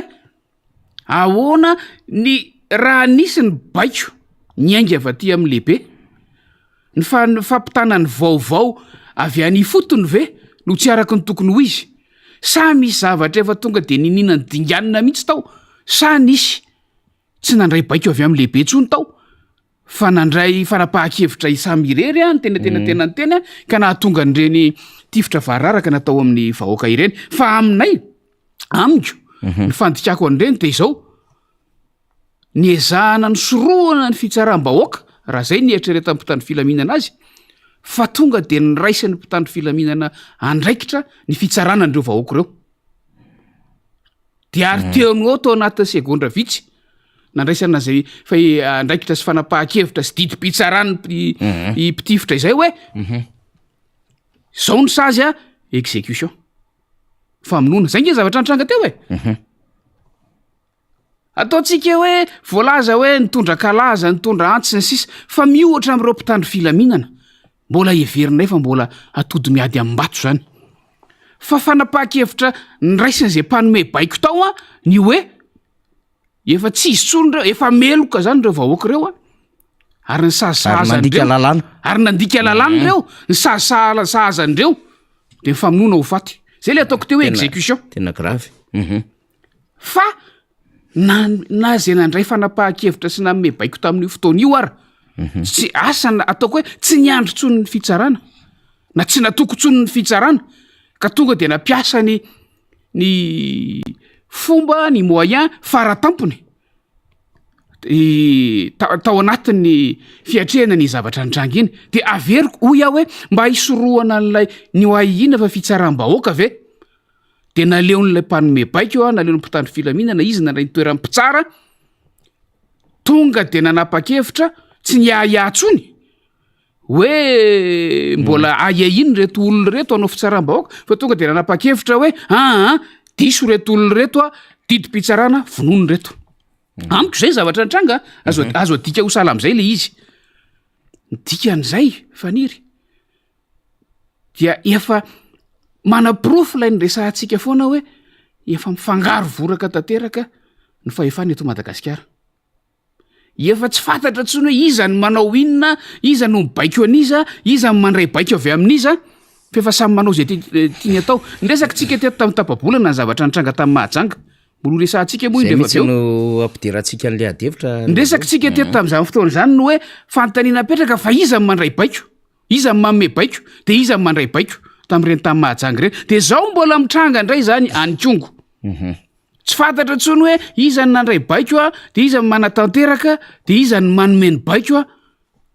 iza zany ny mpitandro filaminana iza ny mpitsara iza ny mpanatanteraka didim-pitsarana iza ny manana iza ny mpanao fanadiadiana ka afaka milaza fa nahiahina ireo vahoaka ireo fa averiko faniry fa za manokana tsy resy lahatra hoe tsy zakany bomba lacrymogène zay andian'olona tao na resantsika teo ny hoe bomba mahajambena sa makarentsofona izy teo makarentsofona bomba makarentsofona sy ny entona isan-karazana tsy mino aho hoe tsy zakan'izany ary tsy fialantsiny mihitsy ny teny amintsika hoe raha sanatria misy miteny an'izany hoe tsy ampy nisy tokon'ireny zavatra ireny tao amin'le toerana fa iza ny tompona ndraikitra ny amin'ny fametrahana an'izany fa amiko a fanapaha-kevitra diso toerana fanapaha-kevitra tafa oatra loatra ary fakana toerana fanapaha-kevitra maka ny anjara toeran'ny hafa no niraisina tamin'ny fotoana iny ka mahatonga an'izao voina lehibe ho an'ny firenena izao ho an'ny firenena hoy a satria tena vahoaka malagasy ray manontolo no tohina tamin'ireny zavatra nitranga ireny samy nanara-baovao tsika avy eo zany a fantatsika fa ireo tompona andraikitra isa-tsokajiny tamin'ny rafim-panjakana sy ny sampandraraha-tany a toatra niala tany kongo daholo a satria misy nefa miverina ihany zany misy nefa miverina fa tamin'ireny fotoana ireny ange to tena nanao abandon de poste daholo nrehetrarehetra tao arininy reny fa teo angamba vao samy tonga saina ny mpitandro filaminana hoe tsy nety ny zavatra nitranga de mahatsiaro tena ho tsy ao sécurité tsony ny akamaroan'ireny olona reny nabandonena tao navela irery tao ilay olana nitranga tao konga na iza fototry ny olana nisy olana tao nisy savorovory tao ary anjara mpitandro filaminana anjara mpitondra fanjakana anjara ny solotena mpanjakana anjara ny mpitarika ny OMC no mijery ny vahaolana sahaza tamin'ireny fotoana ireny fa tsy mamela ho irery ny tanànany kongo sy ny vahoaka tao na iantsika ora vitsy asa ny apitsony ny tranga tany iny hoe nandefasana renfort avy aty ny miaramila mbola vao maika ilay mpitandro filaminana tsy fantatra hoe inona ny tanjo zany hoe mbola tsy ampy fe zany ny zavatra nitranga ny omalina iny a fa vao maika ireny nampiana renfort ny vahoaka ny tokony narovana am'izay nanomboka teo za moa nametra nanao sangisangy zaritena rehefa nahita lay latsoratra tamin'ny fampilazana vaovao hoe nandefasana renfort miandro renfort de aveo no andefasana renfort mpitany filaminana tato izy asao de tokony ny vahoaka mihitsy no andefasana renfort satria tsisy mikarakara itsony fa navela irery ikarakara ny tenany tao sisa zay ny zavatra nitranga zay no fomba fijeriko an'iny faniry tamin'iny fotoana iny de azo fehezina ihany ko ilay tranga ny zavatra iny hoe niala daolo ny tompona ndraiky mpanjakana rehetra tao de nandritry ny ora maromaro tao arinan'iny zay tranga iny midiky zany fa tsy toteny tsy manana fahefana tsy manana le autorité tsony teo am'le zavatra mitranga teo am'le tranga ny zavatra sy teo am'le tanàna ny fahefam-panjakana ka tsy nahafe reny zavatra nitranga rehetrarehetra reny ary reny ny tena mampalahelo faniry de zao saika isam-bolana isa tapa-bolana isan-kerinandro tsika tatoato de mahita tranga tsy mifanalavitra am'ireny foana midiky zany ary mbola manamafy ilay vonolazaiko farany teo ny hoe fitondram-panjakana mihitsy nefa tsy mahafetsony ny zava-misy fa na ny vahoaka no mifamono na ny mpitandro filaminana na mono vahoaka fa ny zavatra mitranga dia misy andiam-bahoaka maty mamoiny ainy no ny herisetra foana teto amin'ny firenena tamin'ny faritra maro isan-karazany tao ary tsy hita ny toy ny fanadiadiana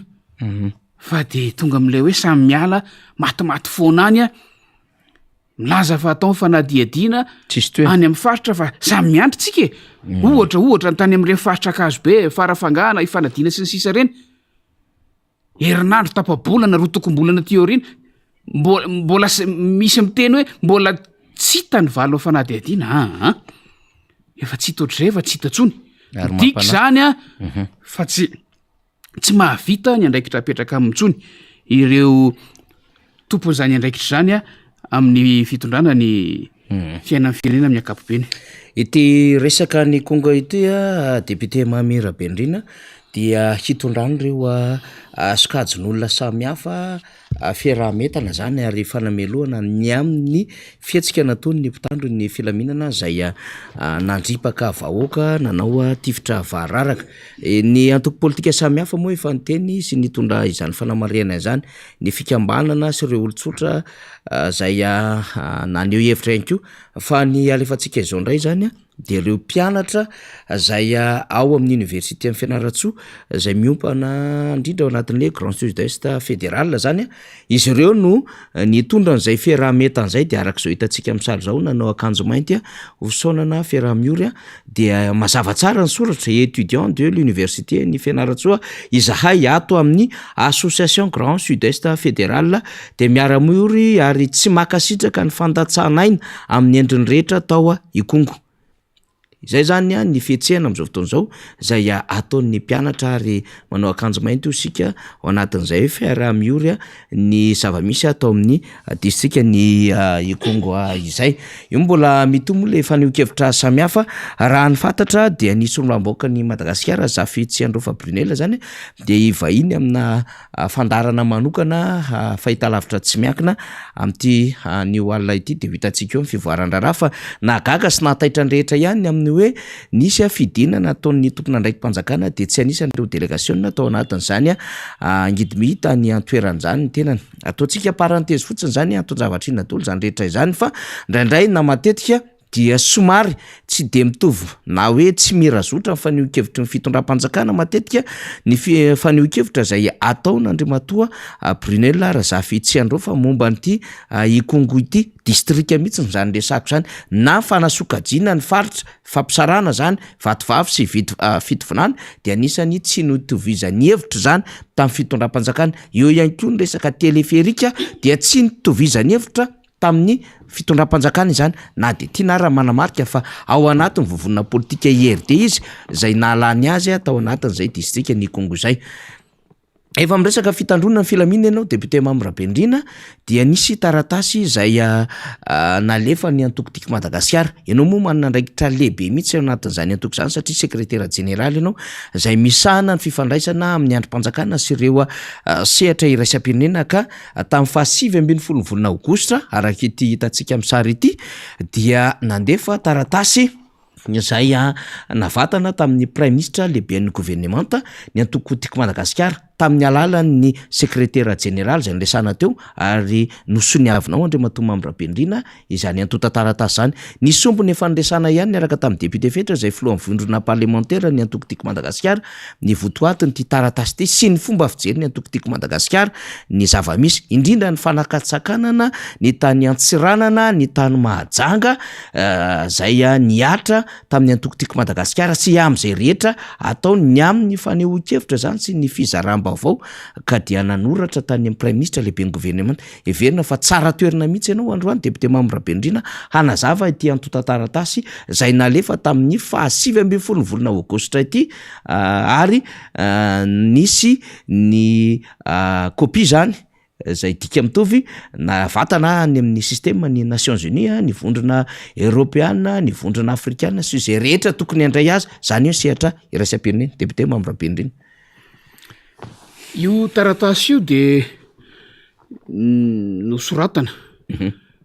taoriny lay tranga tany Mahajanga zay efa fantatsika ary mbola nresantsika teo.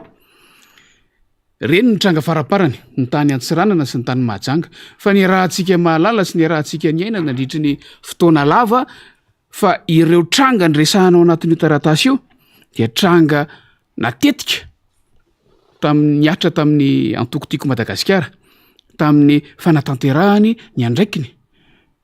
eo anivon'ny firenena voalohany amin'ny mantoko politika azy fa faharoa amin'ny mantoko mpanohitra azy. Ireo zavatra rehetra resahana ireo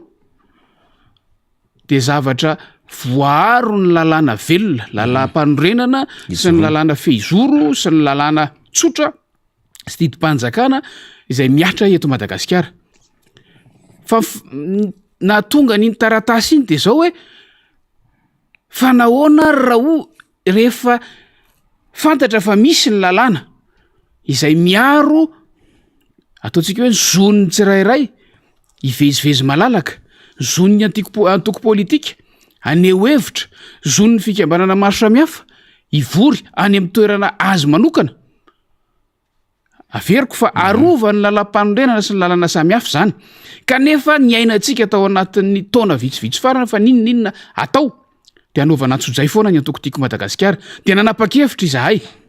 teo anivon'ny bureau politika ny amin'ny hoe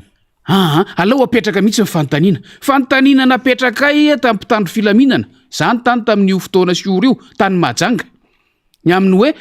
aviaiza ny baiko isakana rareo ny lalana lalam-bahoaka no sakanana tsy hoe ny vavahady miditra ao amin'ny magro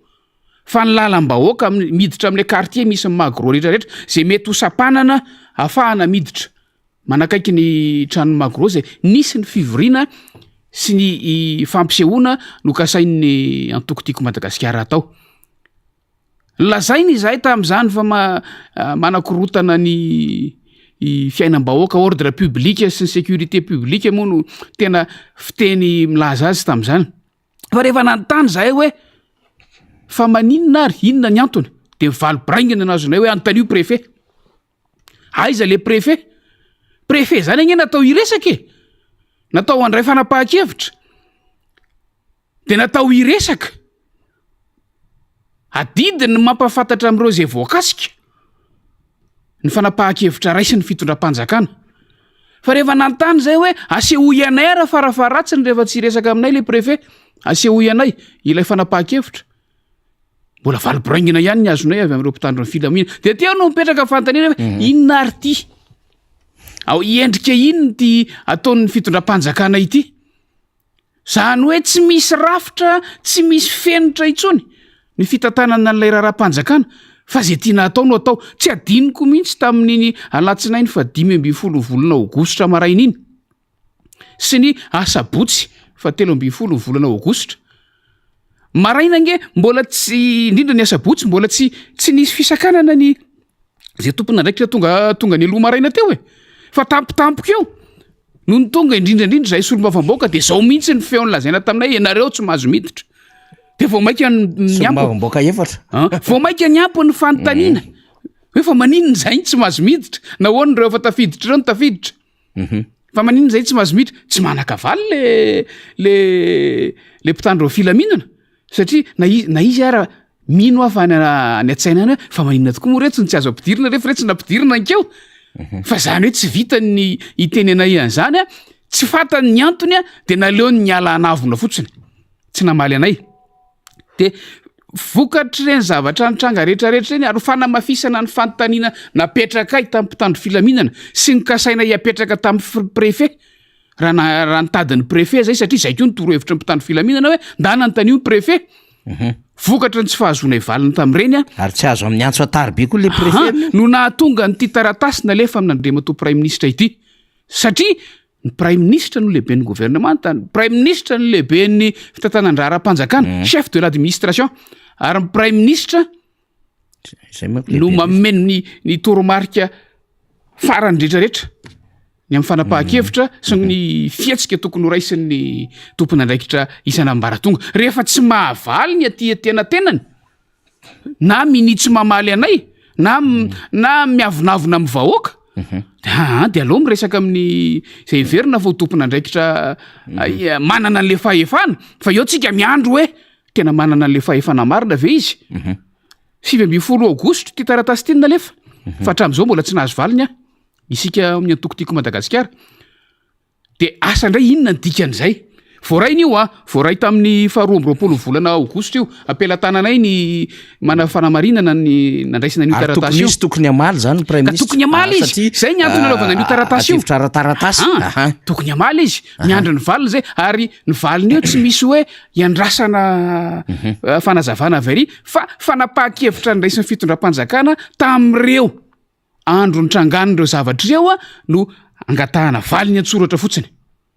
de miandrotsika fanapahan-kevitra efa nitranga rehefa nampiarin'ny mpitandro ny filaminana sy ny mpitondra fanjakana io fa tsy hoe fanapahan-kevitra mbola miantona ny anananany fa mila valiana fotsiny io taratasy io hoe zao no antony mahatonga an'izao fa ho atsika ny fehiny de zao mitohy hatrany ny tsy fanajana ny lalam-panondrenana mitohy hatrany ny tsy fanajana ny lalàna izay ataony ny mpitondra fanjakana mitohy hatrany ny tsy fanajana ny zonony tsirairay eo amin'ny fahalalahana maneho hevitra eo amin'ny fivezivezena averiko fa lalam-bahoaka nge no mibanana isaky ny misy zavatra mitrango ohatr'ireny ary mpitandro filaminana no manapaka azy fa tsy ny mpikambana amin'ny antokotiko Madagasikara de nisy fotoana moa zay satria ankalaza 20 taona nale tamin'ny Mahajanga satria eo amin'ny lalana eritreretina idiranao zany no mitapahana ny lalana de tafavorontsinaty eo ampovoan'ny arabe ny vahoaka manosika hoe ny amin'ny lalambe koa le mpitandro filaminana mihitsy zany manosika hoe eo nareo manao zay tianareo atao de teo zay teo ny vahoaka moa zany niara-ny faly arak'izay endrika hita fa napita azy teo ka raha mametraka fanontania faniry hoe fanazavana mikasika an'iny taratasy iny de zay no fototra ny angany iny mba tsy ho resaka ono sy miaingy amin'ny interview sy ny feo mandeha fotsiny no ametrahana andre fanontaniana fa natao antsoratra izy tompona andraikitra anivon'ny bureau politika nanapa-kevitra hoe andao anoratra amin'ny prime ministre de iny atao fatapoko fatapireny iny de samy miandrotsika aizany valiny hatramin'izao hoy mbola tsy nahazo ny valiny voalazo anatin'le taratasy moa fa nandefasana kopia ary nampahafantarina daholo ny fianakaviam-be iraisam-pirenena fomba fiasa zany satria ny fanjakana ihany no miteny hoe aty amintsika mason'izao tontolo zao de tena mpahafantaritsika n'izao tontolo zao tokoa ny zavatra mitranga eto mba tsy ho feon-dakoloso tokana no hoen'izao tontolo zao mba tsy ho sary tokana no ho hitan'ny mason'izao tontolo zao fa mba iaraha mahita mba ampahafantarina zavatra misy rehetrarehetra eto Madagasikara dia ampahafantarina hoe tsy mionona fotsiny amin'ny reny nitranga tamin'ireny andro reny isika tompony andraikitra ty anivon'ny antokotiko Madagasikara zay niaran'lay antso-zay fa mametraka manao ina moa zany fanadiadiana mametraka ny fanontaniana amin'ny tompony andraikitra zay veritsika fa afaka mamaly an'izany fa raha ohatra ozy ny prime ministre hoe tsy tompony andraikitra amin'io rehefa tsy mamaly izy mantsy de na zay midika hoe milaza izy hoe tsy andraikitro zany na izy midika hoe avonavona fotsiny hoe tsy mamaly de mijerijeretsika indray hoe aizandray zany ny angalina izy de mamaly an'le fanontaniantsika tamin'ny taorian'ny 7 volana jolay hoe ny fomba fijeritsika azy mantsy tamin'ireny de zao tsy manaraka ny fenitry ny fibaikona intsony ny fandraisan'ny mpitandro filaminana baiko eto Madagasikara. Hafa ny lazay ny préfet an'io arivo, hafa no tanteraha mpitandro filaminana Rapitso maraina, de hafa ny baiko mivoaka Rapitso atoandro. Dia ataoko hoe ny préfet zay tompon'ny fibaikona am'ireny zavatra ireny tsy na izy arange matoa izy mitsoka anay, na izy ara tsy tan'izay avaly anay tamin'ireny fotoana zange mahatsiaro hoe tamin'ny roa taona lasa angambiny tany Mahajanga ihany efa nisy trango ohatran'io ilay hanao mikasa hanao tatitra ny solombavambahoaka tamin'izany fotoana zany. Tsy nisy fisakanana mihitsy nge teo anivon'ny préfecture tamin'izany fotoana zany, efa tamin'ny ora farany vao nisy ny fisakanana. Fa rehefa fantatra hoe ny préfet namoaka an'le fisakanana de niona tamin'izay niraisiny tao en Browning zay tamin'izany andro sabotsy mihitsy. De namalina na nitondra fanazavana avy amin'izy. Zay ny zavatra nisy. Ny dikan'izay zay fomba fiasa. Fa tamin'ity ndray mitorako ity tena nialany lavitra mihitsy zay. Satria mino fa na izy ara tsy mahalala ilona no valiko an'ireto olona reto, fa mino fa na izy azagaga. Hoe inona ary no nitranga tao fa tsy nandalo tao aminy ireny tranga tany Mahajanga ireny. Zay faniry no antony ny taratasy iny de miandro ny toy ny sika. Fa ny fehiny de zao mbola endrika anankiray indray manamafy ny fanitsakitsahana ny lalàna misy eto Madagasikara ataon'ny fitondram-panjakana ireny zavatra mitranga ireny. Endrika zay na izao tontolo zao aza fiarahamonina iraisam-pirenena de samy mahita an'izay. Vao omaly ny omaly nivoaka ny tatitry ny iraka manokana ilay mission de suivi électoral izay iraky ny vondrona Européanina nandalo teto Madagasikara tamin'ny volana mai lasa teo. Nanao communiqué de presse efa nresantsika teto izy tamin'izany fotoana zany fa omaly vao nivoaka ho fantabahoaka ny tatitra amin'ny atsipriany ty ampelantanako ty izy ny tatitra amin'ny atsipriany mahakasika ny mission iraka zay nataony teto Madagasikara iny mission de suivi électoral moa no anaran'iny izay toy n'ilay mission d'observation électorale tamin'ny taona 2024 ary iresaka an'io tsika rehefa avy eo faniry fa ao anatin'ity tatitra ity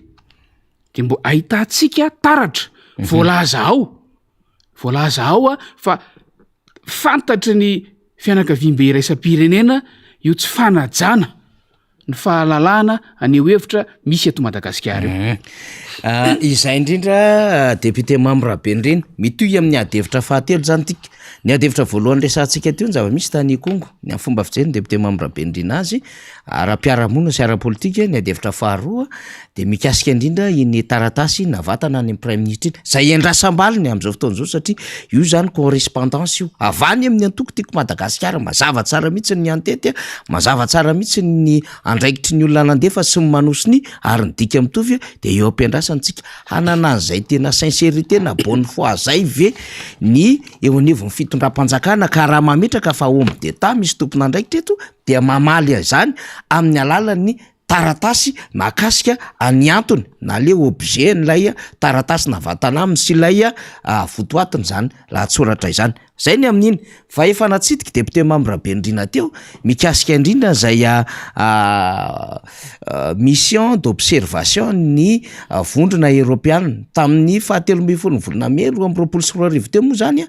dia nisy valandresaka ao am-panao gazety na hazavainy Christian Preda zay anisany mpitarika zany iraka izany ny amin'ny fomba fijeriny ity iraka ny volana Européanina ity ny zava-misy eto Madagasikara mahakasika ny fifidianana tamin'ny 2024 de nisy ny toromarika zay napetraka izy nao raha recommandation maromaro ny hoe reto ny tsy fanjariana tamin'ny fifidianana iny ka raha te azo fifidianana tsara isika mihoatra lavitra an'le taminy 2024 dia mila manaraka sy manaja ireto zany hoe ny fifidianana akaiky antsika zany dia ny 13 ka mivoaka zany zao le rapport final zay détaillé anatin'izay fandalovandreo iraky ny vondrona Européanina ireo.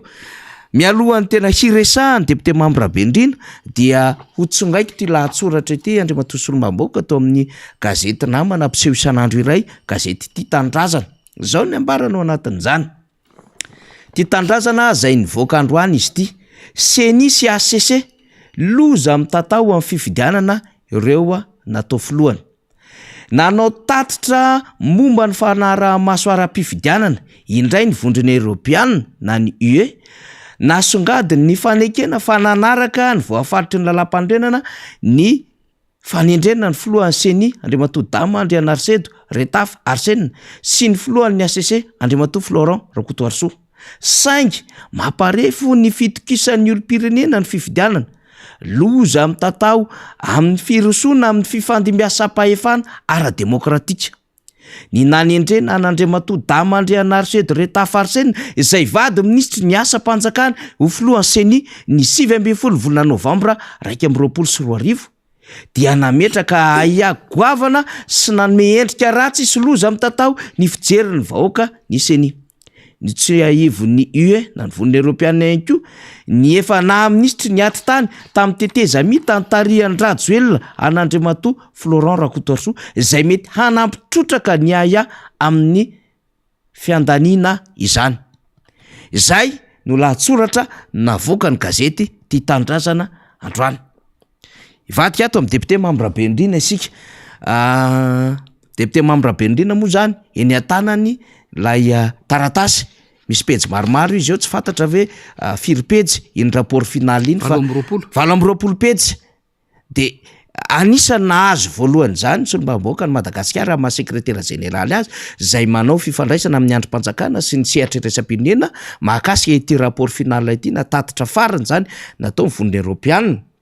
De veritsika zany fa hitondra n'izay lafim-panazavana izay ianao Andriamatoa solombavam-bahoaka satria nanao fampidirana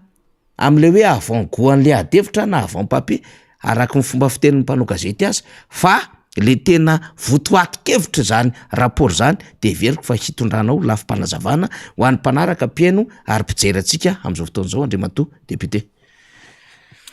Ny anomboako azy aloha de tsara ny afantarana fa na lay lahatsoratra mivoaka tamin'ny gazety zay naseho teo iny vakiny Fanira Zafimanantany teo, na zay resaka ho resahantsika eto, de tsy hoe hevitry lay mpanao gazety na hevitry lay gazety na commentaire avy amin'olona, fa voasoratra tao anatin'ity tatitra ity. Misy anarana voatonona mantsy teo, filohan'androm-panjakana anankiroa, misy roam-pihavanana voatonona mantsy teo. Mba tsy lazaina tsika mparitsao. Mba tsy lazana hoe tsika no mifosa olona. Izay koa. Fa voasoratra atao anatin'ity taratasy ity, iny fandikana azy amin'ny fiteny malagasy iny zany omaly maraina no mivoahan'ity tatitra ity tamin'ny fomba ofisialy. Ka na nresaka hoentintsika eto ara dia vokatry ny mason'izao tontolo zao zay mitodika aty amintsika. Vondrona Europiana aloha ny resaka eto. Faharoa, amafisiko lay hoe mission d'observation électorale no iangan'ny resaka tamin'ny fifidianana 2024 sy 2024. Dia rehefa natao io, rehefa vita ny fifidianana dia toy ny fomba fiasa rehetra de manao tatitra koa ireo namita ny iraka nanao ny observation électorale avy amin'ny vondrona Europiana. De eto de asiko fanazavana ny amin'ny hoe tsy ny vondrona Europiana no mandeha tsy voizina ka tonga ty Madagasikara rehefa tonga ny fotoam-pifidianana handeha anara-maso ny fifidianana. Tsy satria koa hoe manome vola mamatsy fifidianana ny vondrom-pirenena anankiray na ny firenena anankiray anatin'izany ny vondrona Europiana de tsy maintsy manara-maso ny fifidianana. Mazava ho azy fa manan-jo hanaraka ny fandehan-draharaha izy, fa ny anaovan'ny tatitra eto, ny anaovan'ny fanaraha-maso eto, ilay observation électorale dia fanasana avy amin'ny fitondram-panjakana malagasy. Zany hoe nasainy ny fitondram-panjakana malagasy ny vondrona Europiana handray anjara amin'ny fanaraha-maso ny fifidianana tamin'ny taona 2024 sy 2024 ary namoaka ny tatitra tamin'ny fomba ofisialy ary ny tatitra navoaka tamin'izany fotoana zany de nomena ireo zay voakasika rehetra indrindra fanimpanasa de ny fitondramana mpanjakana malagasy zany marina fa nisy ny fifandimbiasam-pahefana atao vokatry le fifidianana fa ny raharam-panjakana de mitohy de nomena izay mpitondra tao aorian'ny fifidianana ny tatitra ilay fanaraha-maso zay natao zany hoe nitatitra ilay mission d'observation électorale nataon'ny vondrona européenne ary amin'ny mahatatitra azy a milaza ny zava-misy rehetra amin'ny atsipriany zay hitany izy dia ao anatin'izay a amin'ny endriky ny tatitra ny mission rehefa ohatran'ireny a de manome toromarika zay le atao hoe recommandation mba tsy tenenako hoe sosikevitra ny am'izay zavatra hoentina anatsarana ny ho avy zany no ilana ny mpanara-maso dia vita io mission d'observation électorale io zany de nanome an'le recommandation zay ny isa 7 ny vondrona européanna tamin'ny taona 2014 any apelatanan'ny filohan'ny repoblika sy ny mpiara-miasa aminy io tatitra mission d'observation électorale io lefa voatsinjara tsara mazava tsara zay tatitra ohatran'ity io tatitra le mission d'observation fa tia averiko fa tsy le communiqué fa tsy le communiqué manko zay fa tena tatitra avy eo a mazava ho azy fa misy fomba fiasa tsy hoe vita iny de mijanona fotsiny ao fa satria efa nomena mission ny vondrona européanna dia manohy ny fomba fiasana izy a manara-maso hoe inona ny tanteraka inona ny tsy ny tanterahana tamin'ireo toromarika isan-karazany a tamin'ireo sosikevitra zay no heverina fa tokony hoentina ahafahana manatsara ny endrim-pifidianana amin'ny ho avy de tonga indray izy tamin'ity taona ity voasaka ny covid moa ohatran'zay moa le fomba fiteny hoe nohon'ny covid de zay izy vo tonga ary tena marina zany satria efa tokony tany amin'ny taona roapolo sy roa arivo no efa nandeha le mission anankiray ty averiko hoe ty mission tamin'ity taona ty mission de suivi électoral tsy le observation ntsony zany a fa ataoko hoe fanaovana tombana fanarahana fanatanterahana na ny fahatanterahanyireo toromarika napetraka tamin'ilay misy tatitra ny mission d'observation électorale de tonga ry zareo tamin'ity taona ity naharitra ray volana teo izy teto miaraka amina expert isan-karazany de rehefa de niona fatatsika nylazaina pahibe maso zany fa niona tamina rafim-panjakana isan-karazany niona tamina mpisehatra ara-politika maro isan-karazany niona tamin'ny fiarahamonim-pirenena niona tamina vondrona maro de maro ary namoaka indray namoaka n'ilay communiqué de presse talohan'ny ingany tamin'ny 17 volana Mai lasa teo fa izao omaly nivoaka ny tena tatitra ofisialy misy ny atsipriany zavatra ny mission tanterahany teto Madagasikara nandritra ny volana Mai nandray avril tamin'ity taona ity de ao anatin'io zany no ahitantsika hoe ahoana ny fomba fijery vondrona européanna ny fomba fiasan'ny fitondram-panjakana miohatra amin'ilay recommandation zay napetraka tamin'ny taona 2014 de napetrany tao mazava tsara ny hoe 20 am'ireo toromarika na sosikevitra 7 tsy nisy ny tanterahan'ny fitondram-panjakana izy aloha manana fahefana natanteraka an'izany fitondram-panjakana any ny fahefana efa nomena azy ny fahefana ny zavatra rehetra tiana ho tanterahana sy tokony ho tanterahana eto amin'ny firenena de ny fitondram-panjakana ny tokony manatanteraka azy fa tsy no tanterahany ireo 20 am'ireo toromarika sy sosikevitra ireo de eo zany no mametraka ny ao anatin'ilay tatitra hoe ny akamaroan'ireo toromarika 20 reo anisan'ireo zany ny mahakasika ny fahaleovatena ny seni voamera-pirenena mahaleo teny zany hoe milaza ny vondrona européanna fa anisan'ny sosikevitra nomenina hoe tokony hanana endrika androm-panjakana mihitsy ny seni fa tsy vaomera fotsiny sosikevitra avy amin'ny vondrona européanna io tamin'ny taona 2014 tokony hanana endrika androm-panjakana ny seni fa tsy vaomera fotsiny ary amin'ny mahandrom-panjakana azy de manana ny teti-bola manokana azo manokana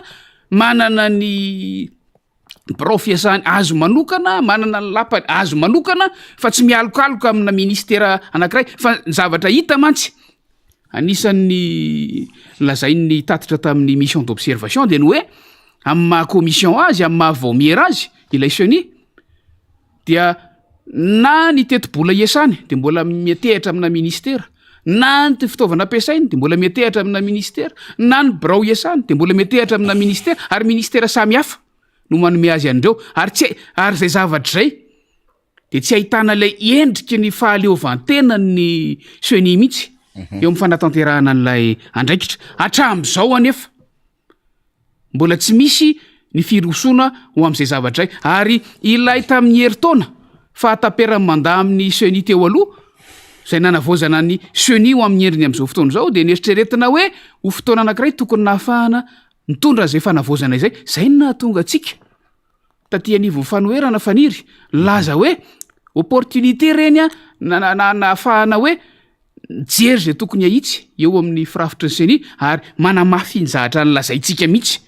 hitatitra ny vondrona européanina ity anisan'izany keo no hoe tsy voantoka ny fahafahana maneho hevitra sy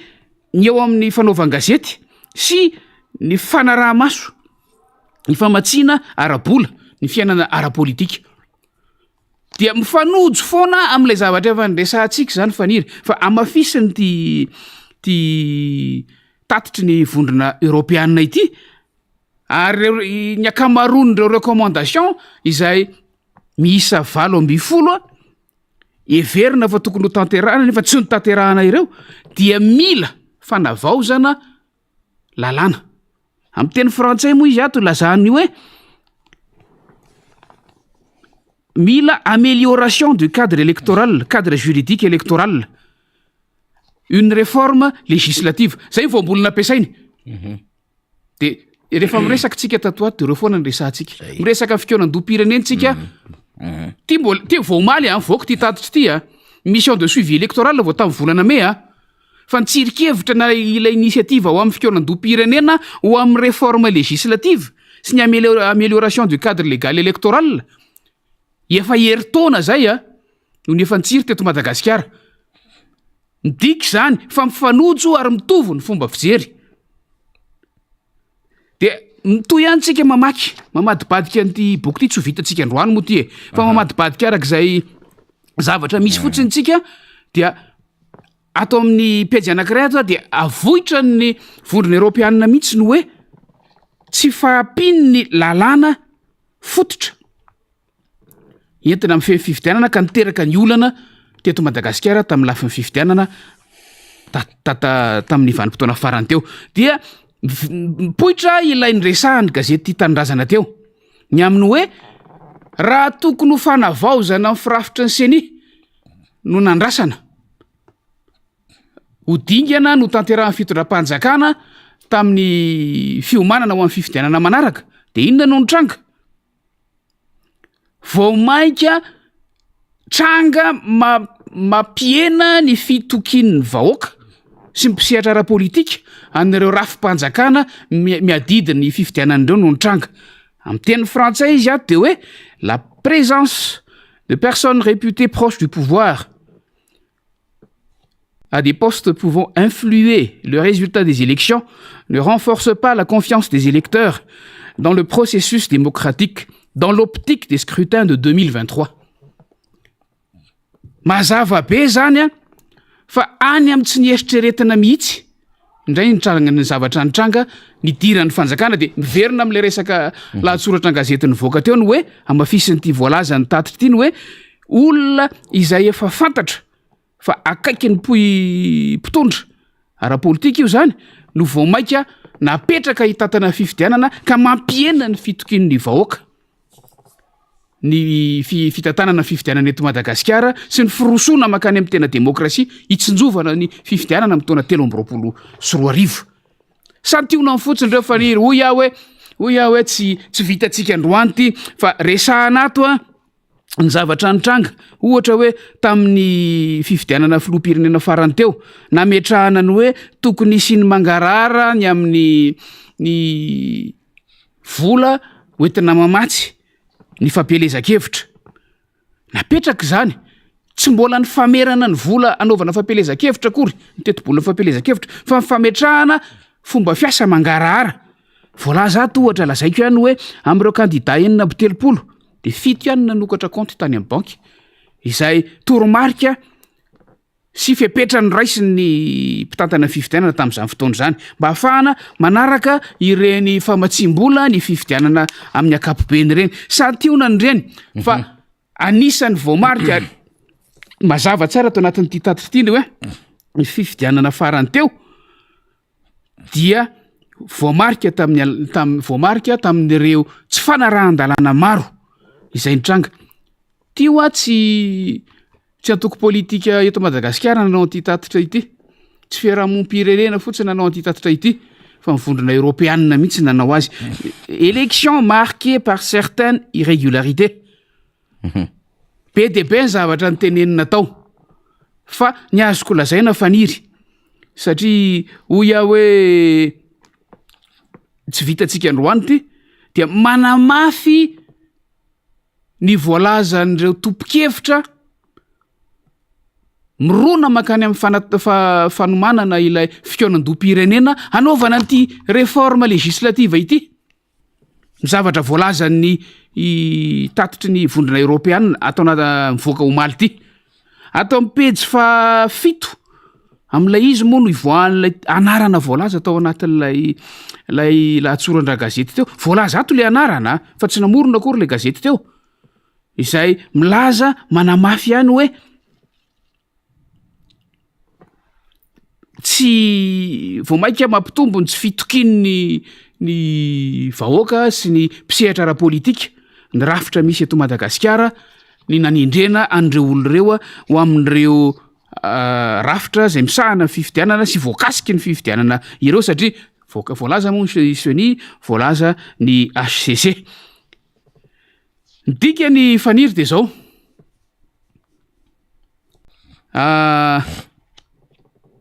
mitombona daholo ny resaka nataotsika ny amin'ny hoe filana ny fanavaozana ny lalàna mba hananana ny lalàna matateraka fifidianana anaty mangarahara kokoa sy ekeny rehetra amin'ny fotoana ho avy io miandrotsika hoe aiza sy ho aiza satria mindrotsika fa efa eny ampelatana mpitondra fanjakana koa atronomaly ity tatitra ity zahay aty ananina ty raha moa fa nahazo azy tamin'ny fomba ofisialy maika fa ny fitondram-panjakana ve fa mindrotsika fa efa tonga any ty voalaza ato ohatra ny tsy mbola fisian'ny didim-panjakana fampiarana ny lalàna maro indrindra zay mahakasika ny fanoerana eto Madagasikara zay nresahantsika foana hatrany voalaza ato ny tsy fahampiana misy amin'ny lalàna feizoro izay mifeny fifidianana filoham-pirenena eto Madagasikara izay efa nanaovan'ny vondrona européanina recommandation tamin'ny tatitra nataony tamin'ny 2024 be de be ny zavatra azo trandrahana azy voalaza amin'ny atsipriany ato fa mifehny faniry de zao mitovy hevitra daholo izay mijery ny raha-pirenena am'izao fotoana izao afa-tsy mpitondra fanjakana ihany ary ho amafisitsika sy hamarintsika zay rehefa aveo satria misy fanambarana lehibe milatsaka ho député Mambrabenrina am'izay hoe efa manosika am'izay hoe tsy ena tsisy hevitra le fitondram-panjakana fa makany am'izay lalana am'le fifampidiniana zay zay zava-misy zay voalaza ity moa mivoaka any amin'ny ainao manjery any amin'ny tambarotsotserasera rehetrarehetra any amin'ny atsipriany ty boky eto ampelantanako ty tsy miafiny ty fa de samy mamakytsika raha misy ty ahita an'ity de afaka hoe manana azy mitokana amin'ty endrika boky ity de afaka miresaka amiko fa ny tany am'vondrona européanina aloha vitsivitsy any navoakany tamin'ity fa navoakany amina version PDF en ligne le izy de azotsika téléchargena any afahantsika manaraka azy zay faniry no azo lazaina vetivety amin'ity aloha fa tia ny ainatsika anampy atsika sy hoentitsika mijery ny zava-misy eto Madagasikara amin'ny alàna fomba fijeryn'ireo fianakaviam-be iraisam-pirenena manomboko zao Mbola misy fomba fitenenany hoe lecture diagonale angambany zay angambany etontsika ilaizana azy ny amin'ny fomba nitondrany député Mambra Bendrina satria raha io 20 pejy io miaraka amin'ny karaza-tsary samihafa no etontsika de mbola mila fotoana be fa zay izy nitenenina zay hoe notsongaina arakaraka ilay adevitra samihafa sy ireo heverina fa tokony fampizarana amintsika maimaiky aloha zany satria vao nomaly no tonga teo am-pelatana zany fa tio dia misy fanambarana lehibe navoaka ny teo anivon'ny FFKM zany na ny fiombonana ny fiangonana kristiana eto Madagasikara mialatsy indrindra mahakasika ny zava-misy eto Madagasikara de ovakiko amintsika izy nitotony ty androany voalohan'ny volana septambra tak zao izy fanambarana zany avy amin'ny fiombonana ny fiangonana kristiana eto Madagasikara ry kristiana havana ry vahoaka malagasy rehetra ho aminareo atranany ny fahasoavana sy ny fiadanana avy amin'ny tompo manoloana ireo trangam-piarahamonina manaitra sy manahirana manerana nosy akoatry ny hamafy ny vidim-piainana tsy maintsy zakain'ny maronisa asandahalo arahana fakana-keliny sy famonoana fianakaviany iray tanàna toy izay nitranga tao ambolo tarakely akazobe fakana-keliny ireo zay atao anjorom-bala fitakiana fitsaram-bahoaka niteraka vono sy fandratrano lamapolo ny ary tsy fandrimpalemana toy izay mitranga ao ikongo tsy fahatokiana lalina eo amin'ny mpitondra sy ny entina tsy fifakazahoana eo amin'ny mpanao politika izay miteraka fiantsiana fifandrangitana eny amin'ny haino aman-jery sy ny sisa ny fiangonana miombona atao anatin'ny FFKM dia manamafy hatrany fa fialana amin'ny sitrapon'Andriamanitra ny fakanain'olona sy famafazana korotana eo amin'ny fiarahamonina ko mampahery sy mitondra ambavaka anareo niarambona sy niarany erisetra miaraka ory am'ireo zay namoyavana ary mirary fanasitranana ho an'ireo maratra manoloana ireo toe-javatra mampalahelo ireo ny FFKM dia voalohany miantso ireo fiangonana ato anatin'ny FFKM hanao tolo-tanana am'ireo iarambona faharoa miantso ny vahoaka rehetra sy ny manam-pahefana ampitsahatra ny endrika erisetra rehetra ary samy hanao ezaka hanaja ny aina sy ampanjaka ny fandrimpahalemana miantso anareo manam-pahefana eo amin'ny fitondrana isa tokony hampanjaka ny fahamarinana mba hiverena ny fifampitokisana eo amin'ny mpitondra sy ny vahoaka faefatra manamafy ny antso efa nataony ny alahady 17 jolay ny amin'ny tokifanatona ny mpitondra fanjakana sy ireo herivelona rehetra ifampidinika hijerena ifotiny ny olana ary hiarametana hitady vaolana maritra fadimy miantso ny kristianina tsirairay handiny tena hanakatra ny sitrapon'Andriamanitra manoloana ny faharavany fiadanan'Andriamanitra misy eto amin'ny firenentsika zany de voasoratra amin'ny Amosa 5:17 ka hifona hibebaka ary hetsika hitory ny filazà tsara ny fiadanan'i Jesosy Kristy amerina izany indray amin'ny sambatan'olona sy ny eo anivon'ny fiangonana ary ny firenena atanjao ary ny tanana miraviravy sy ny lohalika malemy mizora amin'ny lalana mahitsy hatrany mba tsy hipitsoka ny tongotra mandringa fa mba ho sitrana tsara Hebreo 12:12 ao amin'ny dikateny ambony eto Madagasikara na DM zany Antananarivo fa voalohan'ny septambra 2024 ny filohan'ny FFKM son excellence monseigneur Ranarvelo Samuel John iny zany no fanambarana mitotona izao maraina izao avy any anivon'ny FFKM eo amin'ny andalana na ny laharana fahefatry ny adevitra dia manamafy tsara zany ny amin'ny hoe tokony hisiny zay fifanatony eo amin'ny fitondram-panjakana sy ny herivelona rehetra izay ny amin'ny fandaminana amin'ny fiainan'ny firenena araka ny fanambarana zay fanataon'izy ireo tamin'ny 17 volana Jolay angalantsika ny réaction mamaika aloha député Mambra Bendrina satria izy raha teo koa dia ao anatin'ilay comité technique mixte zany zay efa nalefantsika mialohan'ny idirany teto ny amin'ny antso ny siny zay hoe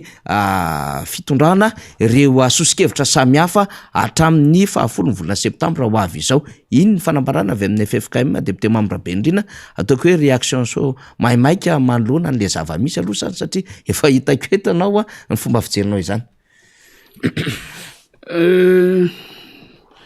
Ny hitantsika aloha zany zao de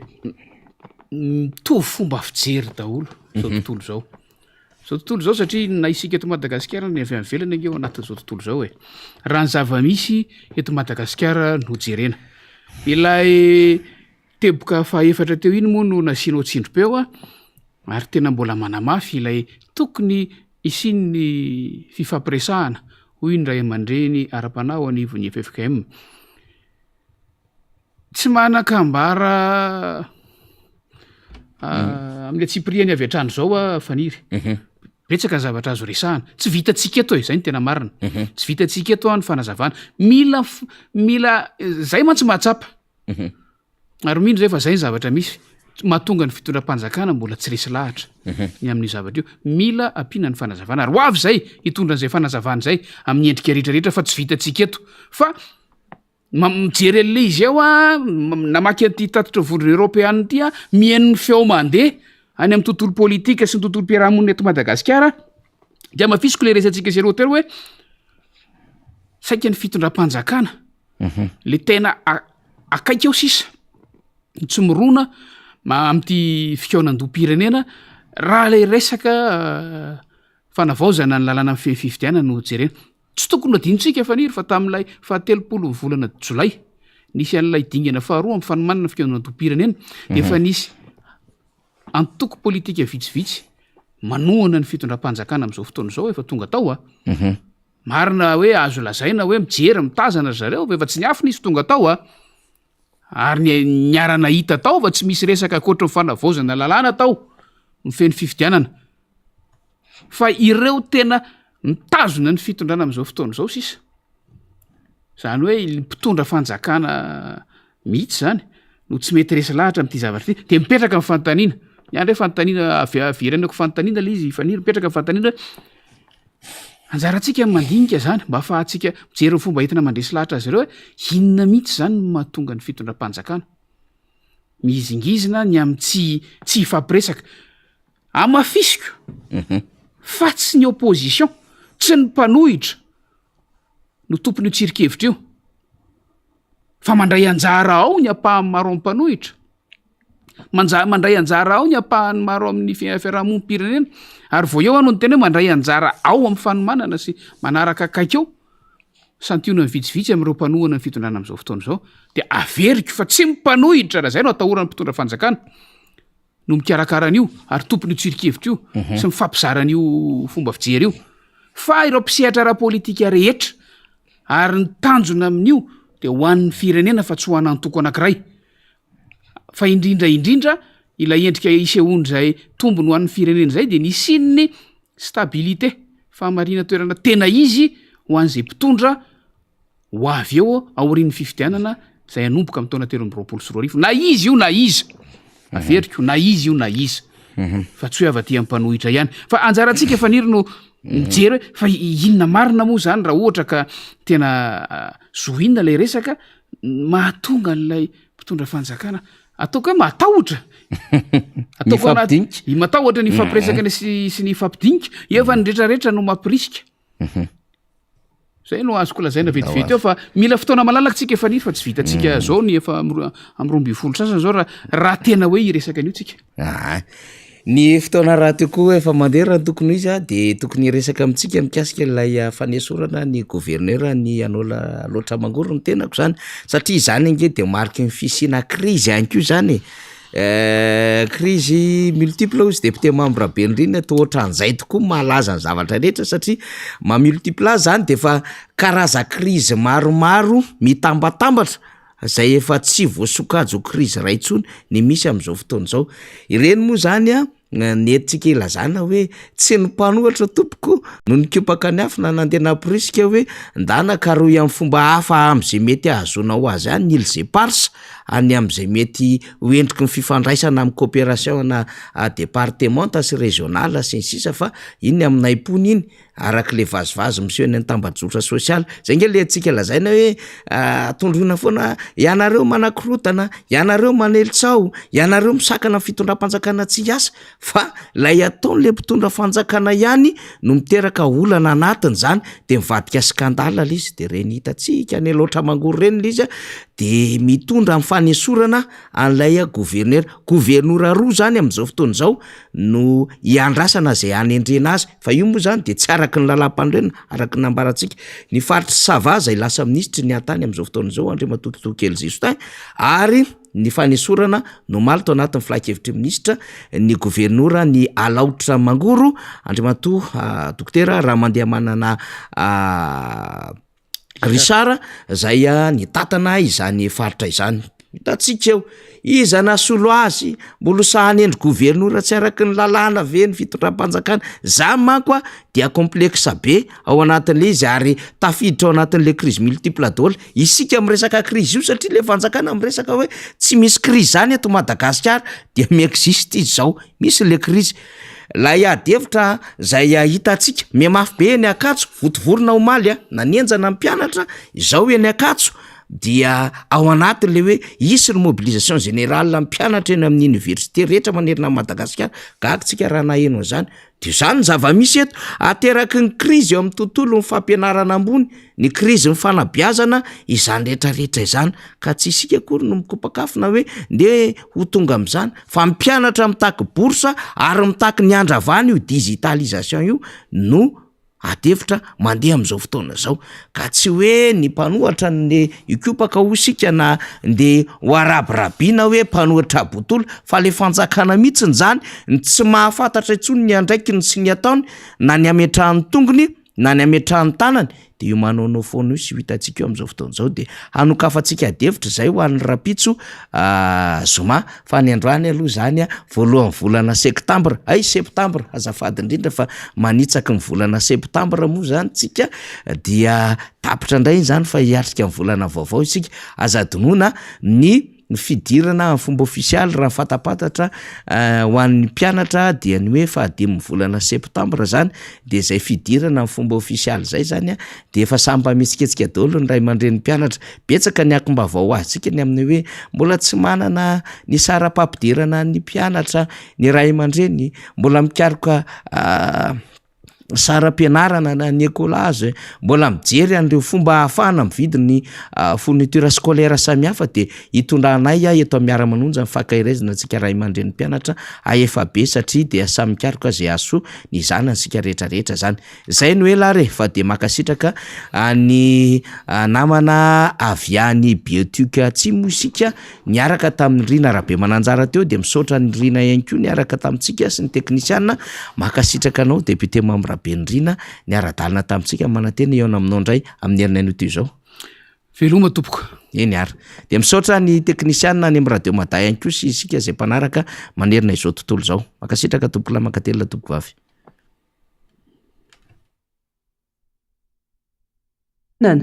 araky ny fanamafisan'ny komite teknika iombonana sy araky ny fekevitry ny dinikasa no tanterana ny 3 Jolay 2024 lasa teo